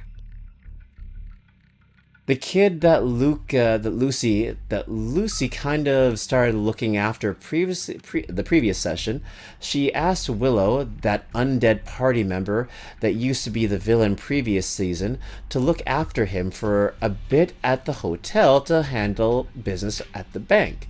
So this session, this session she returns to the hotel and checks up on Willow after a long day. Okay. Camille, you really think I'd stroll around with something this important? Plus, even though the Ravenlocks and the Exaltists have been working together for ages, I've hardly even met Lady Dina. I'm the one offering the sacrifice core here. I'm curious what Lady Dina's got lined up for me in return? I'm just here to verify that the core you mentioned is real. Once that's sorted, Lady Dina will give you a proper response. Well, hopefully the villainess or the ex-villainess is taking good care of that kid and not trying to do something evil behind the scenes, because she's still an undead version of the previous villain. Our partnership isn't just talk. We need to be sure you have what we need before moving forward. Sure thing. I'll take you to where I keep the core. Once you verify it's legit, have Lady Dina come over. We'll lay everything on the table face to face. All right. Lead the way. It seems Hartman is trying to bargain for more. What a greedy and insatiable man. It's just that... why would they only send Camille for something as important as the sacrifice core? And I can't shake the feeling that Camille doesn't want Hartman and Dina to meet. Why is that? Who's Dina? Who's this Dina he just mentioned? Is she the leader of the Exaltists? Kind of. Lord Vathan, I really think we should hurry. We must get to where Hartman keeps the core before anyone else does. I planned the route already. I've got a shortcut planned, but there are gonna be ethereals along the way. I'll let you handle them, Vivian. Don't worry, Lord Vathan. You're in capable hands. I'll ensure your safety. No, she was already undead when she was a villain. Specifically, she was manipulated by the big bad. Currently, she's been stripped of her powers and is kind of stuck with us now. And because Luce only joined this season, she's got no idea what Willow's done previously. An unbiased friend, basically. Oh, that's kind of cute.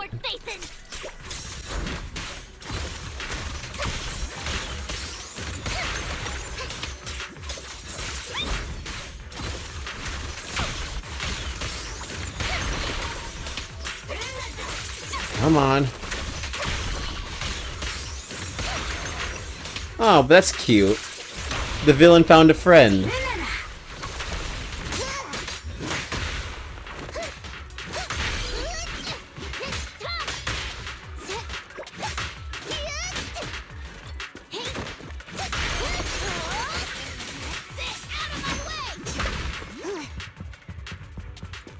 Looks like Hartman's trying to negotiate for more leverage. For a couple of seasons now, yeah. Before we're spotted. But I will say, oh. My turn.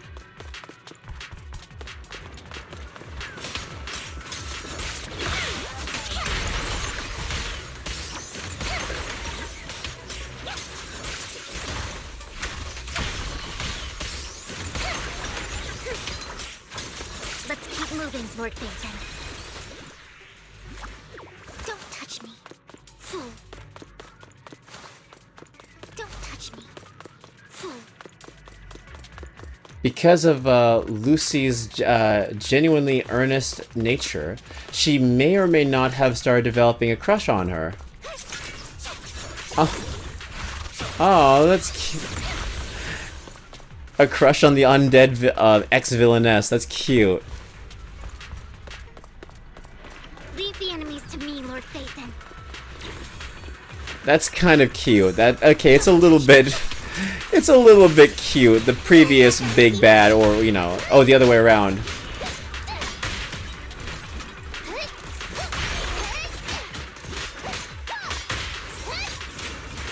Oh, okay.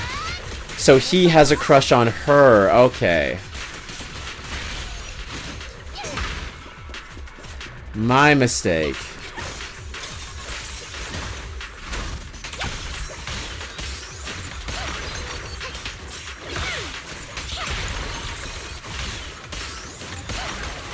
But yeah, that's really cute.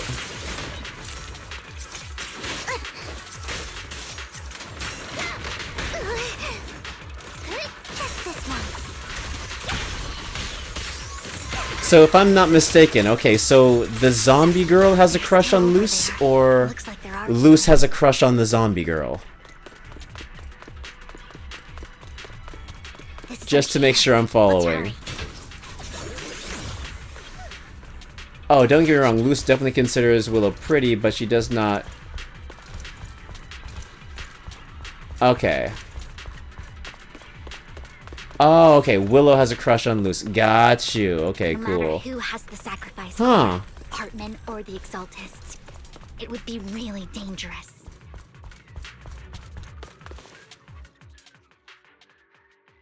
Hand over what's in the box. Or we do this the hard way. You sure Oh, talk okay. big, little girl. Let's see if you can get past me first.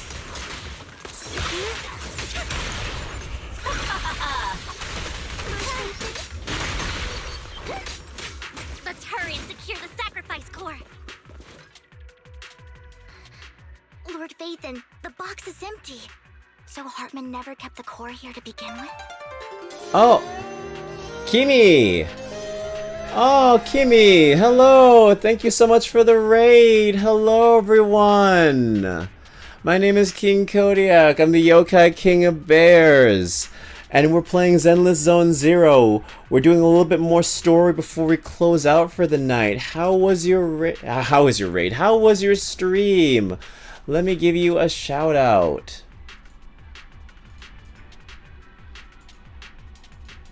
Hello, Spike. Let's see, what were you playing? Oh, you were just doing some chatting. Okay, fun times. Oh, singing. Okay. Let's see. Oh. JRC. Thank you so much for the follow. Thank you for becoming a cub.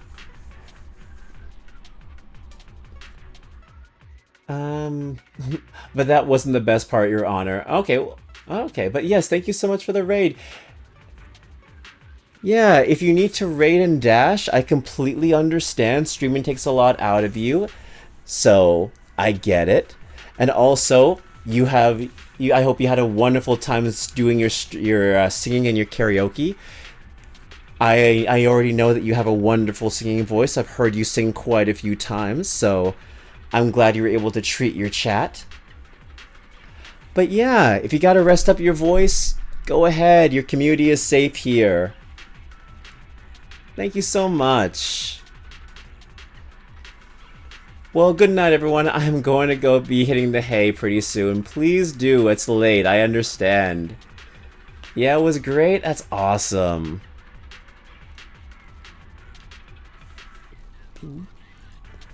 But yeah, we're just doing some more Zenless Zone Zero. We're finishing up the last patch before 2.0 because I still need to get to that.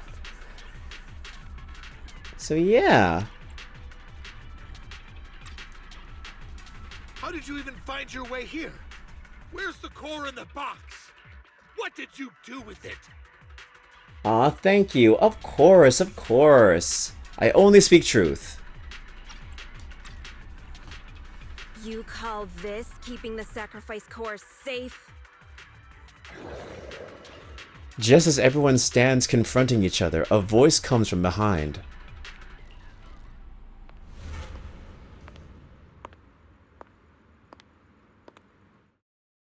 Vivian, it's been ages. Oh, Dina. I hope you have a great time with the rest of your stream. I need to play this game.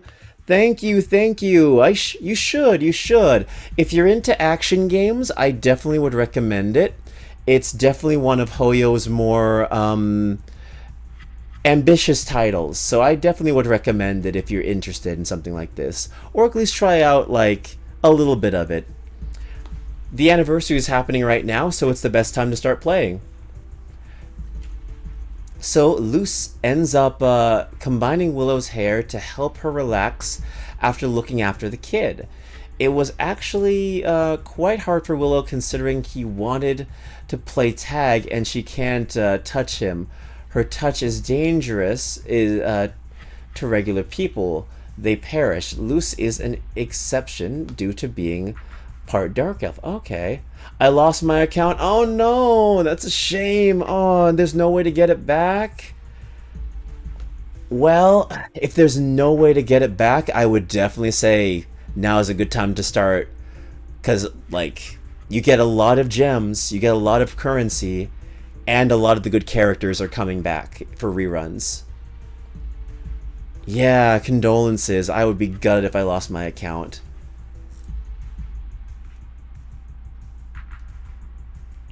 Dina! Back from their transfer? Yeah. Oh my, you actually remember me. So sweet. Oh, back from their transfer. Oh, I get it. I get it. Yeah, that's why I'm always afraid to transfer my Gatcha game like accounts from one account to another. Like, I realized I could have done that with Genshin on PS4 to PC, but I would have risked losing my account, and I just didn't care to do that. So I kept it separate. I don't trust that. I'm always afraid. Look at you, thriving. I thought you'd totally forgotten about our past. But yeah, Willow having a crush on Luce is kind of funny. This big bad villainess, who used to be the big bad, is now swooning over this little halfling. It's cute. So, tell me, do you ever dream about the people you've killed? Are they crying in your head all night? Back then, I had no idea. You had no idea? While you were soaking up all that love from your daddy and everyone else, you had no idea what was going on? I wasn't... Lady Dina, Miss Vivian didn't actually... Camille, when did I say you could meet up with Hartman today? I just wanted to make sure the sacrifice core is legit. I was worried Hartman might try to pull a fast one on us. Really? So loyal. I thought you'd be more like the old days. Just a few words from Vivian, and you'd be plotting my demise. Just like what you did with Father. I won't, Lady Dina. Don't even think about betraying me, Camille. You owe me for what went down back then. However, I do understand your worries. This core, it's fake.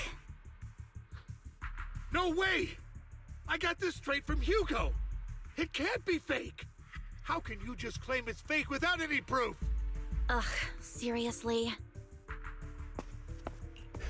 Dina approaches Hartman and coldly inserts the core into an open wound on one of his subordinates.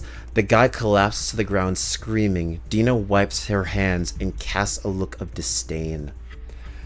Skipping a bit, they talk. Luce reveals Luce reveals she's kind of figured out Willow was an undead. Willow in turn ended up smiling sadly. Are you really fine with being around a walking corpse?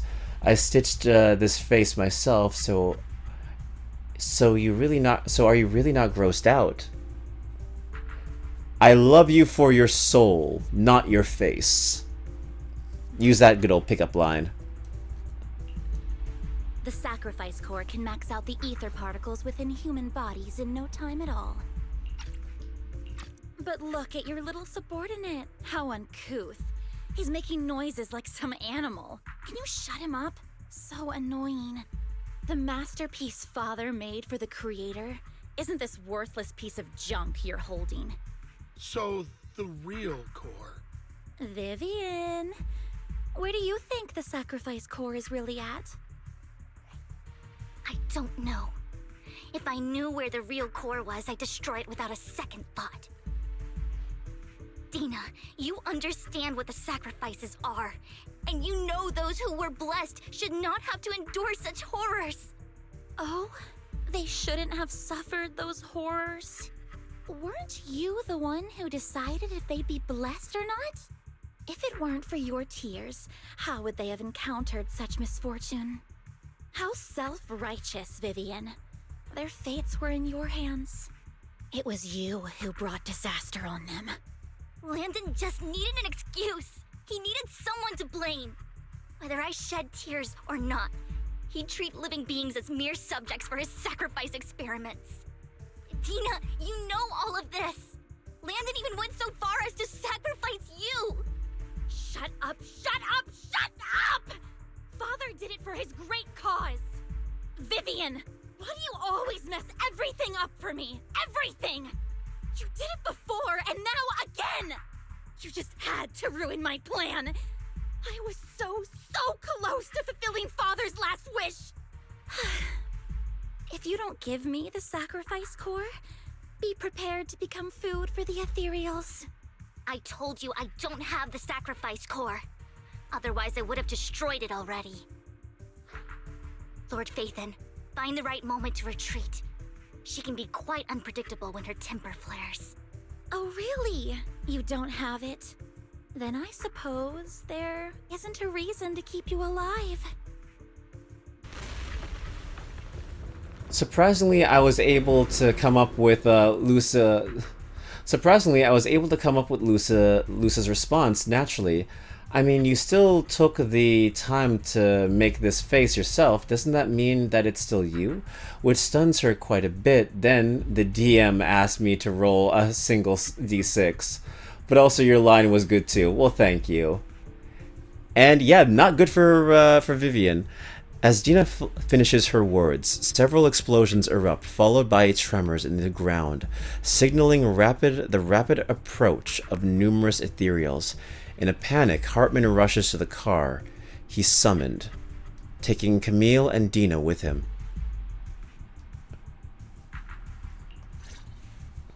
Oh. More ethereals are coming. No.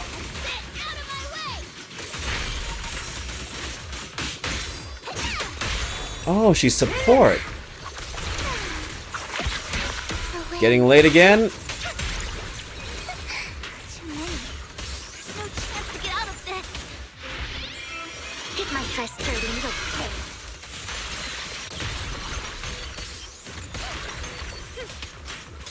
I know it's getting late. It's getting late. But this should be the final area for me.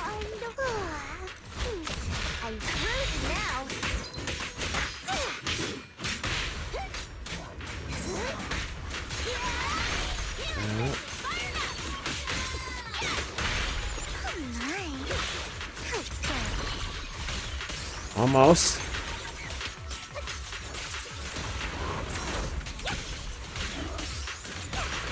Find cover. Don't touch me. Wait for me.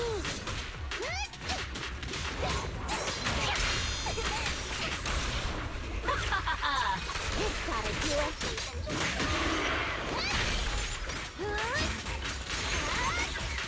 Get out of my way! Stay away from Lord Phaethon! Oh boy. There are so many.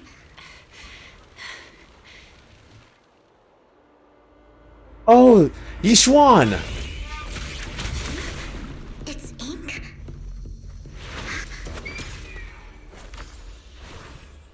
Shun Palace, good fortune, closed gate, safety. What? An evil miasma gathers here. Another place of conflict.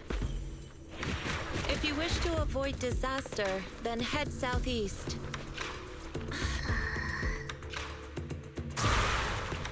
Now! Thank you!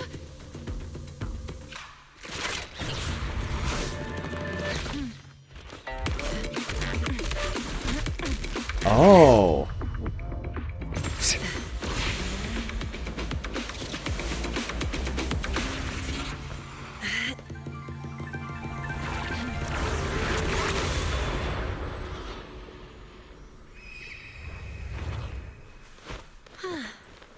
Finally, peace and quiet. You must be Belle, right? Damn.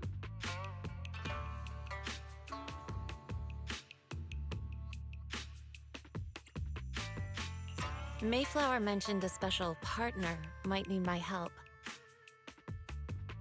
You are? Can I ask, who are you? I'm the 13th generation master of Yunque Summit. You can call me Yishuan. Mayflower passed along your info, and I was curious what kind of person you are, so I came to see. At first, I thought it might be a hassle, but your energy feels really calming. Quite nice, actually. Are you an investigator? Oh, so you're the investigator the mayor talked about. Yes, He also asked me to be your temporary teacher and offer you a bit of guidance. Guidance? Guidance? What exactly does that mean? Unfortunately, this isn't the right time or place to talk. I have some investigation work to catch up on, and it seems you've got quite a lot on your hands, so let's part ways for now. I'll find a good time to visit you soon.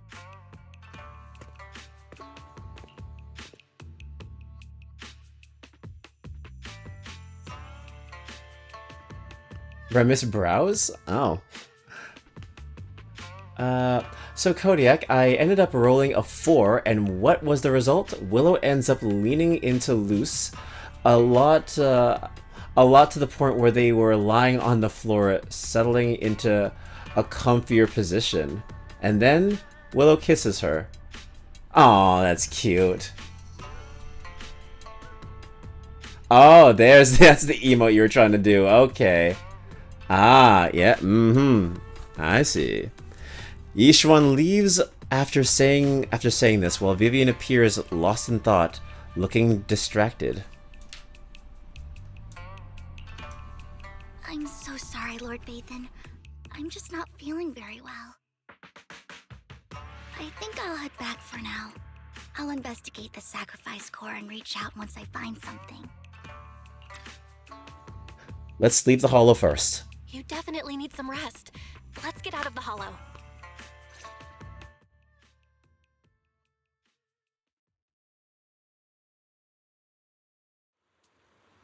Alright. Let's see. What is this? What is this? L trigger? Oh, I'm still in the active action. Okay. I was like, hello? I was so expecting for the slow burn to continue and approach me. And apparently me getting a 4 was enough for Willow to not chicken out. Damn, she has high charisma stats then.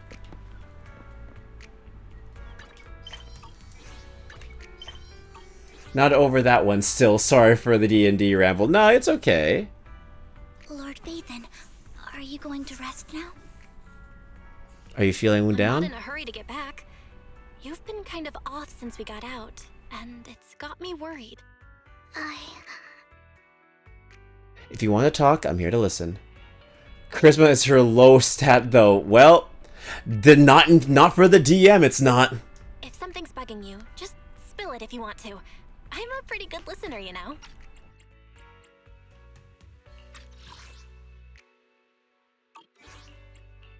I didn't mean to keep my past from you, Lord Bathan. When I was little, people thought I brought misfortune, so no matter where I went, no one wanted me around for long.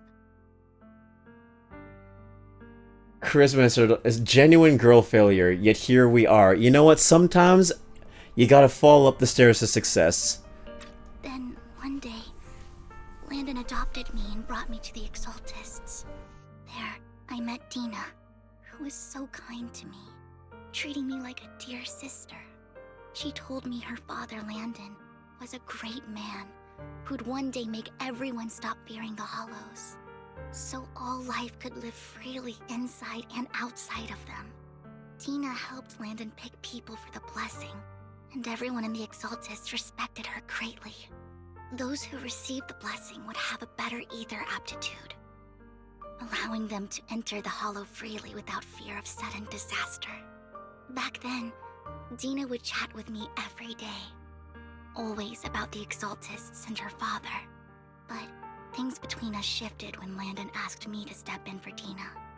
Landon told me I didn't only bring misfortune, and that if I listened to him, I could actually help people.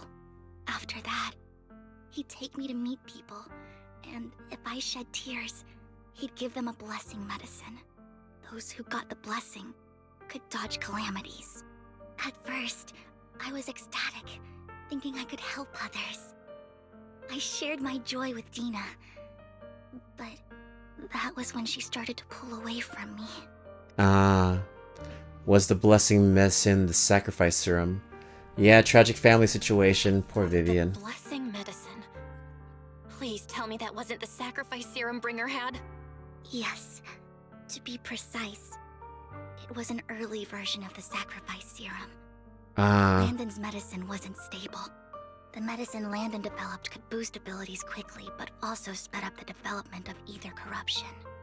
In the end, most people turned into ethereals, and a few became sacrifices, losing all human consciousness.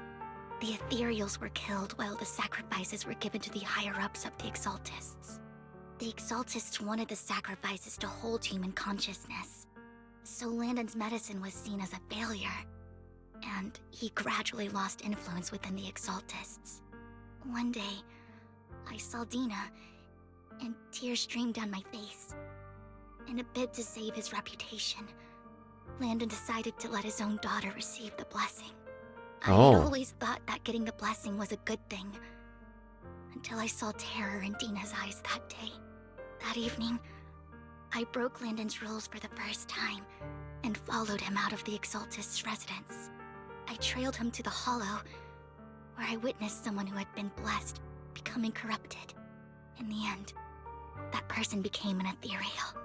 Then, without hesitation, Landon killed him. Before Landon returned, I went back to the residence and snuck into his study. And there, I uncovered the truths I just told you. And just a few days later, it was time for Dina to be blessed. I wanted to save her and stop anyone else from getting deceived. So, that day, I told everyone present that Landon should be the one to receive the blessing, not Dina. At first, Landon argued, and no one believed me. But, in front of them all, I looked at him and let my tears fall. Vivian starts to recount what happened that day.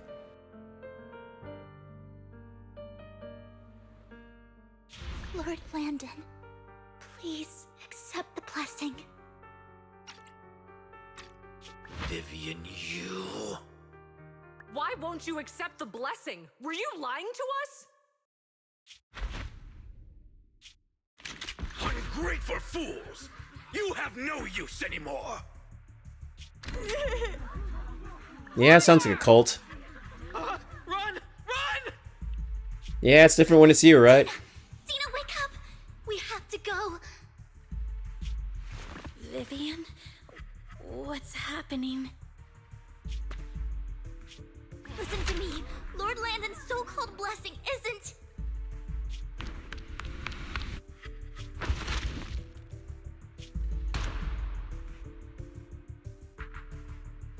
Father!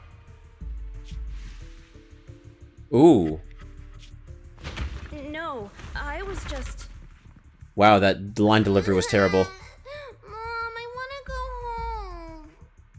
home. Wow, that line delivery.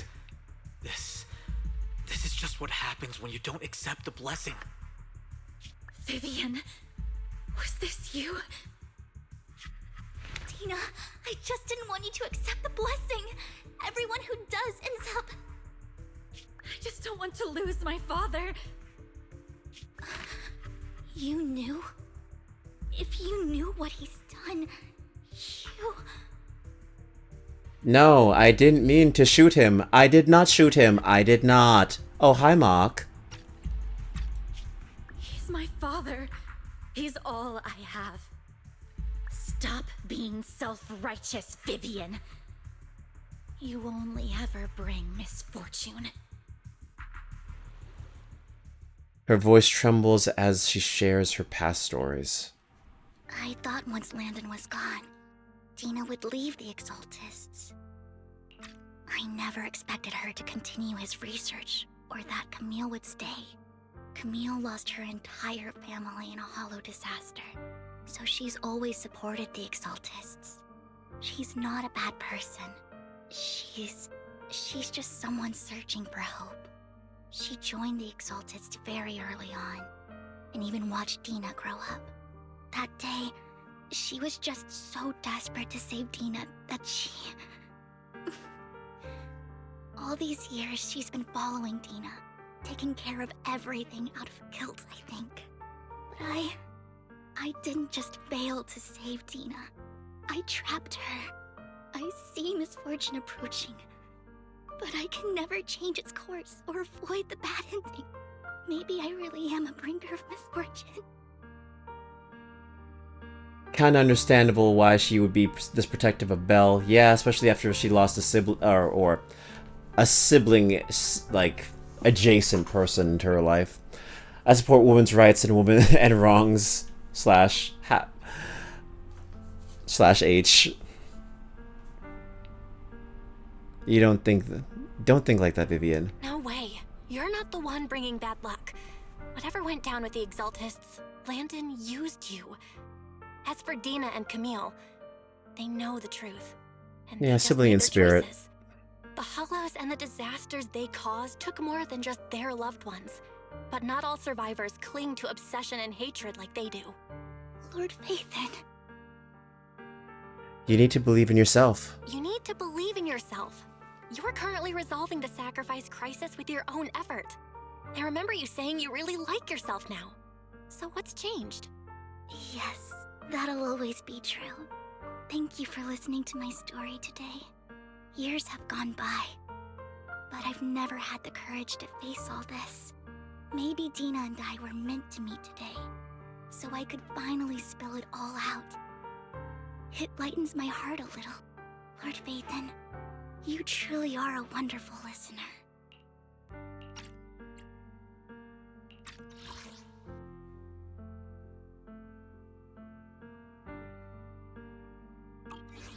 Yeah, you know what? Sometimes people come into your life just so that you can learn something and then you duck out, you know? Not every friendship you make is meant to last forever. Just come to me whenever you need. Whenever you're feeling down, don't hesitate to come to me. I will. It's been such a long day. You must be exhausted. I'll track down the location of the sacrifice core and let you know what I find. Good night, Lord Phaethon. After bidding farewell to Vivian, you head back to the video store. You see the collectible she gifted you on the table, and it stirs a flood of memories. You've been through so much lately. You hope the sacrifice crisis can be resolved smoothly. Pondering the whereabouts of the real sacrifice core, weariness sets in, and before you know it, you drift off to sleep. When you wake, it's almost noon. Belle, Vivian was in the store just now, but you weren't in there. But you weren't there. Did she need something? It was about the sacrifice core. The first time the sacrifice core appeared was at that auction. So she decided to try and find the security footage from after that day. It's possible more happened afterwards, and we're simply unaware of it. If we can get the footage, we may gain new clues. Belle, if you have time, head to Lumina Galleria to meet up with Vivian. No, wait just a second.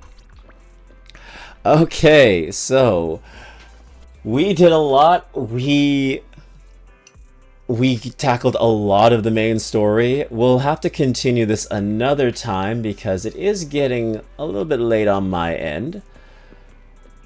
On that note, I'll take my leave. I've crossed the 6:30 mark and better not dig myself into a bigger hole. You and me both, sister. I gotta wake up to get ready for work at like 6. If I'm lucky, I could push it till 6:30. But I'm gonna go close out. And let me transition to my other scene.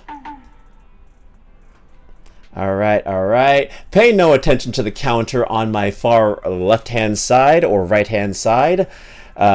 Raiders who came in from Kimi's chat, do not mind that at all. Don't acknowledge it.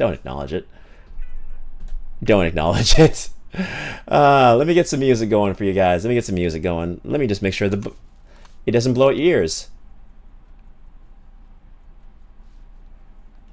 Oh, no, not this. This is weeb shit. I mean, I am a weeb, but no, not this one. I need something a bit more... What we got here? Give me something good. There we go. Perfect, I like this one. Let's see. Fight on, Kodiak. Have good dreams and best of luck at work tomorrow. Oh, 07. Thank you, Kylie. Thank you so much for sticking around and being here. All right. Thank you all so much for being here. I appreciate every single one of you. Woo, keep my raid chain going. I will keep your raid chain going. Because we're going to raid out to someone else too. Thank you all, but let me give you my thank yous as I usually do. Thank you. I'm going to pronounce your name wrong, but I'm going to say JRC. Thank you so much for the follow. Thank you, Kimmy, for the raid. Thank you so much. Thank you, Katsu, for being here, and Kylie for having a great conversation about all the animals that I will never have as pets and never want to have as pets. And all that fun stuff. Thank you, Eli. Thank you for the lurkers. All you fun, wonderful people. Thank you, Jojo, for being an amazing mod. You're most welcome. Yes, thank you, thank you. I think I already have a raid target for today. I'm going to raid you into Yume Paradox because Yume, I believe, is live right now. And yes, she is yapping about Splatoon Raiders, talking about Deep Cut and having her usual crazy yap session. Yep, we're going to be raiding into Yume. We're going to be showing her some love. Not you, Kylie. You got to go to bed. Raiding the Splatoon Raiders. Yep, that's exactly what we're going to do. That's exactly what we're going to do. But yeah, in terms of... let me make the pun, dang it. Okay. We're all breaking sleep time curfew on a weekday, alright? Fine. But also you're right. Yeah, but I'm also going to give you a spiel of my my streaming schedule. So I might be streaming sometime later this week with more Devil May Cry, the horrible remaster, reboot. That's what it is, it's a reboot. And then, if I have time, we will have an SMT5 Saturdays, where I normally, if you're new here from the raid, I am currently working my way through the Devil May Cry series, where I'm playing through all of Devil May Cry, every single game in the series. We are now on the reboot, and then after the reboot, we touch peak, which is Devil May Cry 5. And then the marathon's over. Can't believe it's been a marathon. But then after that, we are also working on SMT5 Saturdays, which is a Saturday RPG series I do. We are currently on our second playthrough, the Canon of Creation, where we will be completing that. My music stopped. Hold on a second. Let me get that back on. Oop. No, don't play Calliope more because I'll get DMCA'd. But yes, that is everything going on. We also have we also play Stellar Blade. We're going to be playing Stellar Blade once that game comes out, and I'm going to be really excited about that. But yes, we will get the raid started. If you are a sub, this is going to be your raid message. If you are not subbed, no worries, we got you covered. A regular raid will do just fine. It'll take you where you need to go. But yes, so yes, thank you all so much for coming. We went later than I expected us. Adios, amigo. Adios. Thank you so much for the fun talks and all that fun stuff. Let me start the raid out and let me get things going. All right, let me meep. Oh, I almost forgot to thank you, Spike, for showing up as well. Thank you. Thank you all the people who stuck around from Kimi's raid. All right, let me get it going. All right. Is there anything I'm forgetting? Is there anything I'm forgetting? No, I don't think so. Oh, yes. One more thing, as they say in Jackie Chan Adventures.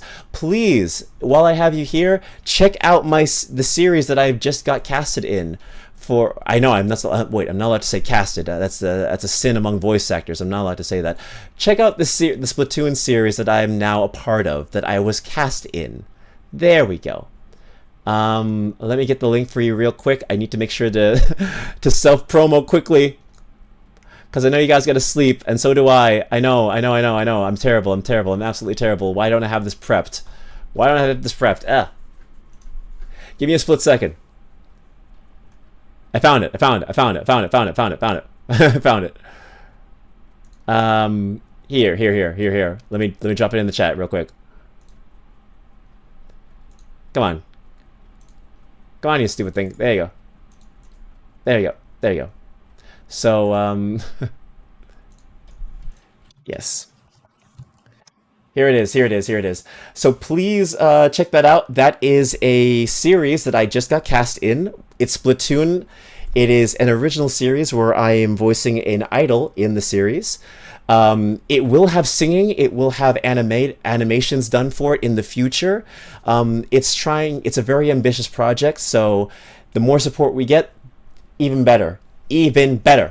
So yes, I'm glad I was able to remember that before we ended out. But yes, I will raid you into Yume now. Thank you all so much for being here. I appreciate it all. We'll be touching more Zenless Zone Zero in the future. This is only part 1 of this final patch stream. Next time, hopefully we finish it. It's a big one, so we'll finish it soon. I can guarantee you it's going to be a lot of fun. But I will start the raid right now. Please, Yume, allow me to raid you. Oh, please, Yume, please. We can raid Yume. Coolio. Take care, Jojo. Take care. But yes, thank you all so much for being here. I appreciate you all a lot. It means a lot to me. We'll see you all next time. Give Yume some love. And again, Kimi, thank you so much for the raid. I know you had to sleep, but I appreciate you all the same. Streaming is a lot of fun. I do this for a passion. It is not a career.